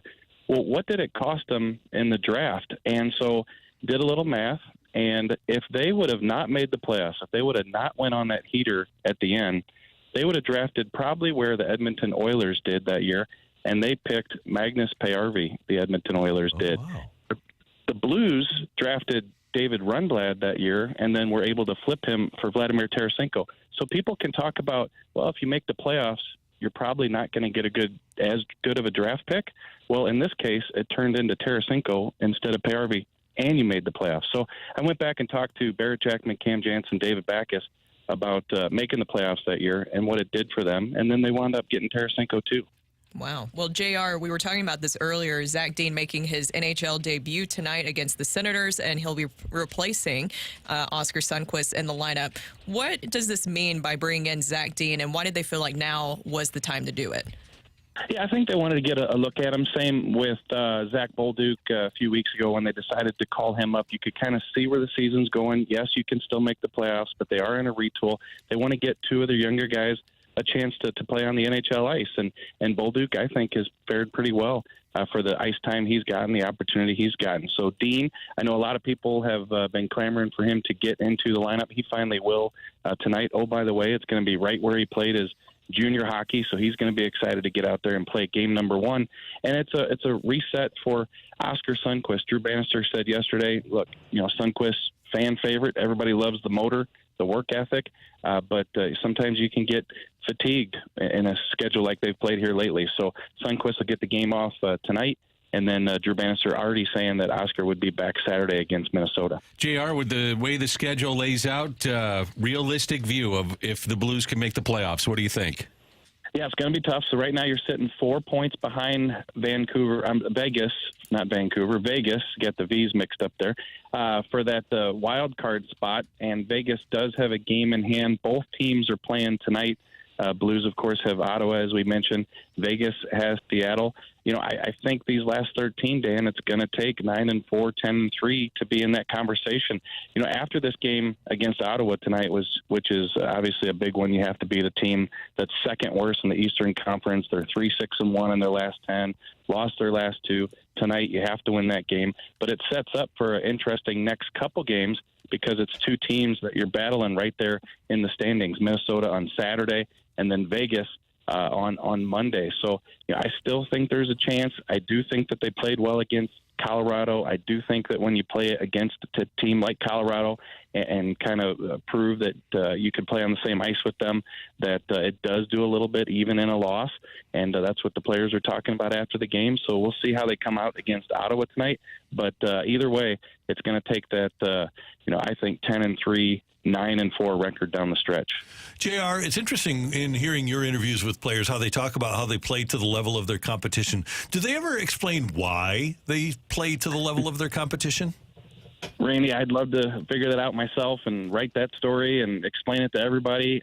It just boggles the mind. Every time I am down at Enterprise Center and I'm in a conversation with a player, maybe it's a scrum with other reporters, and they're talking post game that they didn't take the other team, seriously, or Drew Bannister or Craig Berube are talking about, I got to go in there and tell them, hey, this is a trap game. We got to be careful. I just don't get it. I feel like I'm in the twilight zone in those conversations. Now, granted, never spent a day in their shoes. Don't know what it's like to have to come to the rink day after day after day and prepare. But that said, it just seems like an automatic that, you're going to come out against a San Jose, a Chicago, a Columbus, and treat them the same. And if they had, we all know this, if they had earlier in the season, we'd be talking about a Blues team that's in a playoff spot. Well, we saw Jake Neighbours elevated to the top line in the game the other day, and I know that we've seen him with Robert Thomas quite a bit sometimes this season, but how do you think that he handled those top line minutes? Great. He just does everything right. We've seen that this entire season, and interesting, this conversation with Backes, I couldn't not ask him about Jake Neighbours, right? When I tweeted the other day that Neighbours is the best net front guy since, a lot of people said David Backes and Keith Tkachuk. And so Backes said that he hasn't watched a ton of Blues games this year, a little bit familiar with Neighbours, but he said, Jeremy, I go back to something Rick Wamsley, the old Blues goaltender and goaltending coach, told David Backes. He said, Backes, if you're not going to the front of the net, you're just letting money drop out of your pocket. So makes sense. Get to the front of the net, yeah. So that's what he said. He's glad to see that Jake Neighbours has taken the torch. How about Braden Shannon, what you've seen out of him here recently? Just seems like he's got a little extra jump. Yeah, I like it on the wing. I like him there. And, maybe it's just a different spot on the ice for him. I know he's played a ton of it, but, a different look for him compared to what he's played this year, which has been center primarily. And I think being on that line with Robert Thomas and now Jake Neighbours has been good for Braden Shannon. Of course, Kyrou was on that line, a couple games ago. They made that switch, and now Neighbours is up there. And you could see it in Braden's face a couple nights ago post-game. He said, I love playing with Jakey. I've gotten some opportunity, love playing with him. You see why. They went together on that 2-on-1 goal that Shen finished off from Neighbours. They work well together. So I like Shen up there. Listen, I get the contract. I get the lack of production. I get everything with Braden Shen, but he can still contribute. He's shown it the past couple games on the wing. Brooke prefers Neighbours, as do I, over Jakey. What do you think? Either way, I texted him about it. I said a couple weeks ago, I think you guys were talking about his nickname. Yeah, and so I texted him. I said, hey, they're wondering what your nickname is, and he said, oh, it's just Jakey here in St. Louis. But I did tell him yesterday that I don't know who it was, but people were calling the blue paint around the net the neighborhood. Was that you guys? Yeah. Yeah. He said he loves it. Beautiful. Thanks. Beautiful. Yeah. So, but as far as the nickname, let's go with Jakey, he said. All right. JR, we'll be reading your work. What do you have coming up next at The Athletic? Yeah, a couple pieces. So we'll have that piece looking at what's more important, making the playoffs or the higher draft pick. And I think I gave away the punchline there, but you can read it in a little while. And then also, as Dan mentioned, I've been working on a piece. Nick Leddy's going to play in game number 1,000. And how about this, guys? A lot of guys play, their 1,000th game somewhere. It could be thousands of miles away from where they grew up. Nick Leddy's going to play game number 1,000 at the Xcel Energy Center in Minnesota, 20 minutes from where he grew up. So tons of friends and family that'll be there. So he's excited about that. That'll be great. JR, thanks as always. Have a great weekend. You guys too. Thanks. See you later. Jeremy Rutherford, our Blues insider from The Athletic here on 101 ESPN. Coming up, we've got rock and roll as we head down the stretch on this edition of The Opening Drive.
Hey everyone, I want to tell you about why I enjoy Metro Transit so much. One, I really love to support public transportation. I think it's really important and vital to the city and even for the region. There's so many other places that wish that they had public transportation available because it helps so many people, one, get to their job, but also it helps benefit the region as well. It also makes it so much easier to get to things like games, events. Can you believe that the Cardinals season is starting here soon? You can just take the Metro link right over to Busch Stadium and it drops you off right in front of it. Right, Randy? And opening day is kind of like a party on Metrolink. Yeah. It's so fun to park at any of the stations, whether you start in Clayton or Richmond Heights or over at Umsel, and ride the Metrolink down to the game. You don't have to worry about the traffic or the parking. Those are hassles.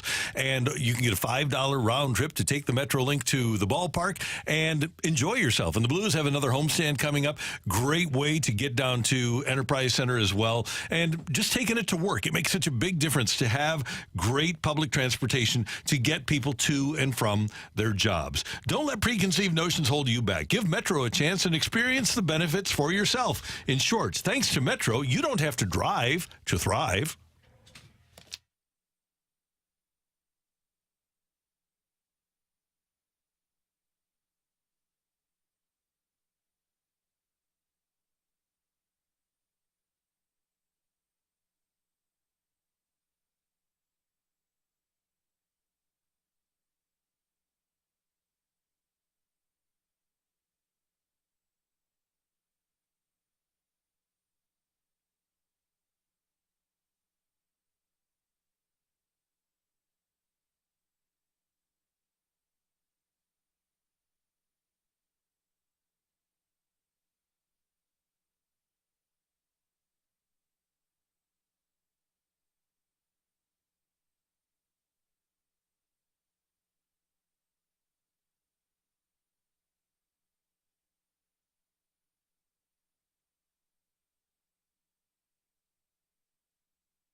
Over at the Cybergs in O'Fallon, Illinois this afternoon for the Fast Lane from 2 to 5 before the Blues play the Senators. I don't know who's going to be there with me. But sounds like a good time. I think Marshy is. Good. Yeah, so that'll be fun. Hopefully Carey's healthy enough to make it over there. Ribs is up in Canada. And Stalter's down in Florida, so they're as far away as they can possibly be from me. So, but I'm going to go over and enjoy the ambiance and atmosphere of the NCAA basketball tournament. You're going to pound some food. And the wings. Dan, come on. You are. Let's just be honest. This show is all about honesty, and you're going to pound some wings. Should we do a side bet over under 20 wings for Randy? Oh, under, way under. No, I can't do that anymore, Brooke. I used to. Really? Yeah, but I can't do 20. A dozen's a good number. Dozen's a good number. By the way, we had somebody who texted in earlier who was very angry during Sick of It and they were saying that chicken wings are the most overrated food ever, and he's finally waiting for the fad to die out around chicken wings. My question is, at what point of at like the 35-year mark, doesn't the word fad kind of not ring true anymore? I used to have a boss at KMOX, Mr. Highland, who thought that television was a fad. Yeah, no. Not quite. Are you serious? Yeah. I'm sorry, and he was saying that after like in the 70s, like after like sitcoms had taken over American households. There's also people that believe the internet is a fad. It's going to go by the wayside. So wings are right there with TV and the internet. You're on the internet a lot, Randy. I know I am, and it's not a fad. It's not going away. You prepare for the show. Speaking of being on the internet, Foul Territory, one of our favorite podcasts. We play a lot of audio from there. And they were tweeting out today, this is actually from Chelsea James, who's the baseball reporter for the Washington Post. Dodgers PR guarded Shohei Ohtani's locker after the game and told reporters he wouldn't be speaking. Obviously, the issue here with his translator and some betting allegations going on right now, and I'm shocked that the Dodgers didn't let the open media get after him. You'd think that he'd be prepared for this, knowing that it's been roughly 18 hours since the news hit. So and he probably knew prior to that. Yeah, and you knew it was coming out. So why not just try to address it and, you know what, be in front of it instead of letting people continue to dig, because that's what's going to happen anyway. That's what you have to do at this point. If I was Major League Baseball, and also if I was the Dodgers, I would just go ahead and do a press conference and get it over with. Yoshi Yamamoto, by the way, was roughed up. He lasted just one inning in the game against San Diego. 3 spring training games, 1 regular season as a Dodger. Yamamoto's BABIP is now .559 against him. Oh, man. .559. Worst day, Yamamoto or Ohtani? Ohtani. Ohtani. Yeah. Not good. No. By the way, last night, Brooke sent me this little meme with a picture of Rob Manfred. The Dodgers to their Spanish interpreter. Get ready to learn Japanese, buddy. With Rob Manfred. I love that so much because that is so that meme is so funny, and you don't even actually need to know about Charles Barkley. Get ready to learn Chinese, buddy. But that get ready to learn Chinese, buddy, is maybe one of the objectively funniest thing a broadcaster has ever said just in the moment. Get ready to learn Chinese, buddy, about a basketball player who just made a terrible play live on national television. That's a wild thing to say. I think that he already has a new interpreter. I thought that I saw today that he already has a new one. I don't know if maybe Yamamoto had one, and I'm sure they've had other Japanese players in the past. So maybe they had, because this was obviously his personal interpreter. Right? Oh, yeah. So maybe they already had a different Japanese interpreter. The Wings guy, by the way, texted back in. I'll give now the full opinion this guy has because he's locked in here. Good God, let that awful piece of trash die its deserved miserable death with no more fanfare. They are a waste product. Did he yell like that? It was all capitals, so I assume, okay. right? I mean, I feel like I read that right. I'm going to respectfully disagree. This is a strong opinion here. It is. Somebody really doesn't like wings. Doesn't like pizza. Who doesn't like wings? Maybe he hates the Buffalo Bills. What are you going to eat today, Randy? You got wings? What else is on the docket? Everything at Cyberg's is great. So good. You ever had the shark bites there? I have. They're phenomenal. They have great salads, too. Shark bites. Yeah, what are those? It's shark. Whoa. Yeah. What? No. Really? Are you talking to us, Rocc, or who are you talking to? Mike Ryder's in my ear saying that Cyberg's doesn't do shark bites anymore. Oh, okay. Well, you going to do some pizza? Yeah, we'll do something. By the way, there's a ban on hunting sharks? Yeah. What? The O'Fallon Cybergs brought to you by Bud Light. It's going to be fun. And then tomorrow will be at Helen Fitzgerald's if you want to head on over there. So that'll be great, too. Is it tough for you to do this show without paying attention to what's happening in the basketball games? No, it's not that bad. You just kind of focus. Yeah. By the way, my first day back in 2012 after my bypass surgery was at a remote for the NCAA tournament. It was who did Mizzou lose to in the first round that year? Was that Rhode Island? What year? 2-15. Oh no, that was Norfolk State. Norfolk State. There you Kylo go. Quinn. Norfolk State. NORFOLK. Norfolk State. They lost to them. The Tigers did, and that was my first day back. My goal that year, Danny, you'll remember that in the 2011 World Series, Alan Craig had been injured, right? Tore up his ankle, and my goal was to be back before him. He didn't come back till June. So that was, you said that was 13. 12. 12. He got injured in the 11th Oh, that's series. right. I'm thinking, okay. Yep, you're right. So good. And did you make it back? I made it back well before him. I was shocked that it took him so long. Yeah. I don't know why. My heart was sitting on a shelf. His knee was hurt. By the way, speaking of basketball news, Mizzou has already made a signing in the transfer portal, so good for them. And St. Louis Billikens looks like they're going to lose. Big game Gibby Jim as Gibson Jimerson has entered the portal. Somehow he still has one more year of eligibility left. Incredible. Good for him. I counted it up. This will be his 6th year removed from high school. So good for Gibson Jimerson, and hope he finds a good program that needs a sharpshooter, because the career leader in St. Louis men's basketball 3-point shooting is probably gone, and good for him, because I want to see him win some tournament games. And he's been a really good Billiken. I know he struggled this year, but he's been a really good Billiken. And if he can get his game back, get his shot back, he can really help somebody. I wonder how far he is from being the all-time leading scorer after 6 years. 6 or 7. It will be like number 11 coming up, obviously. Yeah. He'll maybe get another red shirt mixed in, get a few games, and then, what the hell? Why not? Why not? Yeah, come back and set some records. Yeah. Yeah, we'll see. By the way, speaking of Mizzou, they don't have an athletic director yet, but Matthew pointed out to me yesterday that Desiree Reed-Francois was named the athletic director of the year. Oh, is that right? What she did in Arizona. National AD of the year, right? TMA has a texter who texts in once every week and just says MIZ, no AD. And every time that text hits, it there's something gets screwed a little bit further into my brain. I don't know how you pushed her out and then still now are languishing weeks later without an AD. Great. And now she's winning an award for the best AD in the nation. Love it. Great job. Ouch. Yeah. Not great. They'll figure it out. Mizzou will. Yeah. So Gibson Jimerson is 5th right now.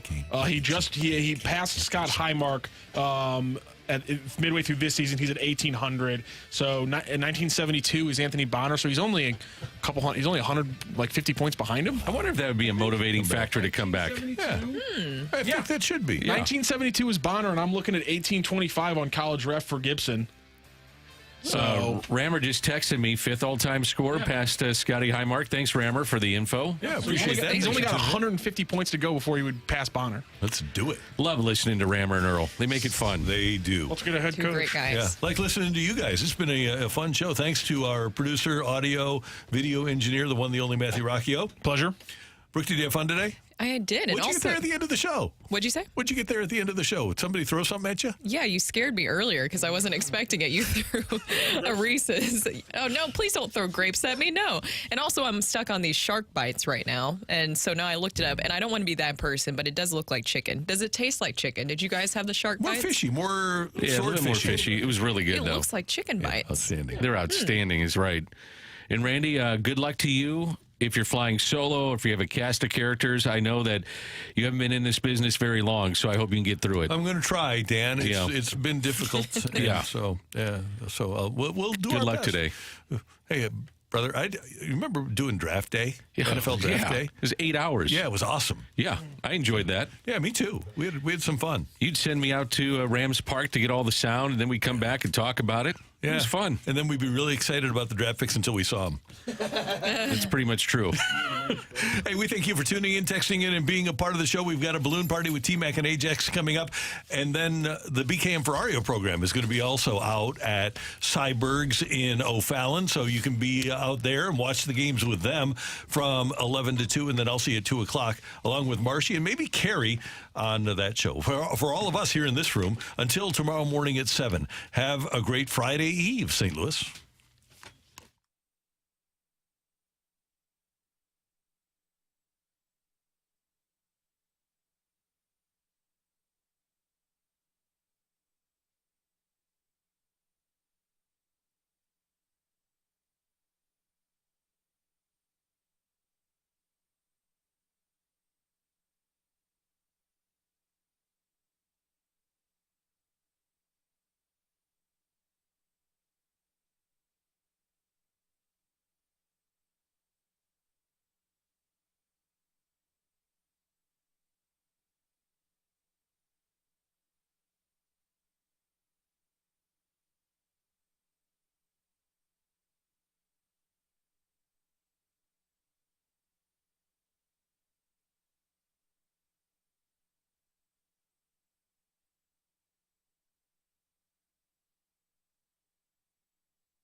If you love to play daily fantasy, but you're looking for something a little bit different, you're tired of the lineup game, let's get a little pick'em going with our friends at Underdog Fantasy and their pick'em champions. You just pick 2 to 5 players, select higher or lower on their stat projections, pick your entry fee, and then as long as you hit your entries, you're walking away with your winnings. We walked away with a winning a couple days ago. Let's build another one. We're going to be a little bit more conservative here. Jordan Kyrou lower than 2.5 shots. Robert Thomas higher than 2 shots. Jake Neighbours higher than 0.5 points. That's going to be our scorcher. It's going to take our number up a little bit. And then we're going to go Brady Tkachuk to get another team in there lower than 4.5 shots. No way his guy Robert Thomas is letting him off and getting that many shots off during this game. That's our entry right now. You can put in whatever you want for the entry fee, and you're going to get 11x if you're putting in that entry. And you can also wait a little bit longer. Maybe they have a special promo out on their X account. You can check that out on Underdog Fantasy on X. Underdog, super easy to play and even easier to get started. Just go to their easy-to-use mobile app or at UnderdogFantasy.com. Sign up with promo code ROCC, and Underdog will match your first deposit up to $100. Plus, they'll give you a mystery special pick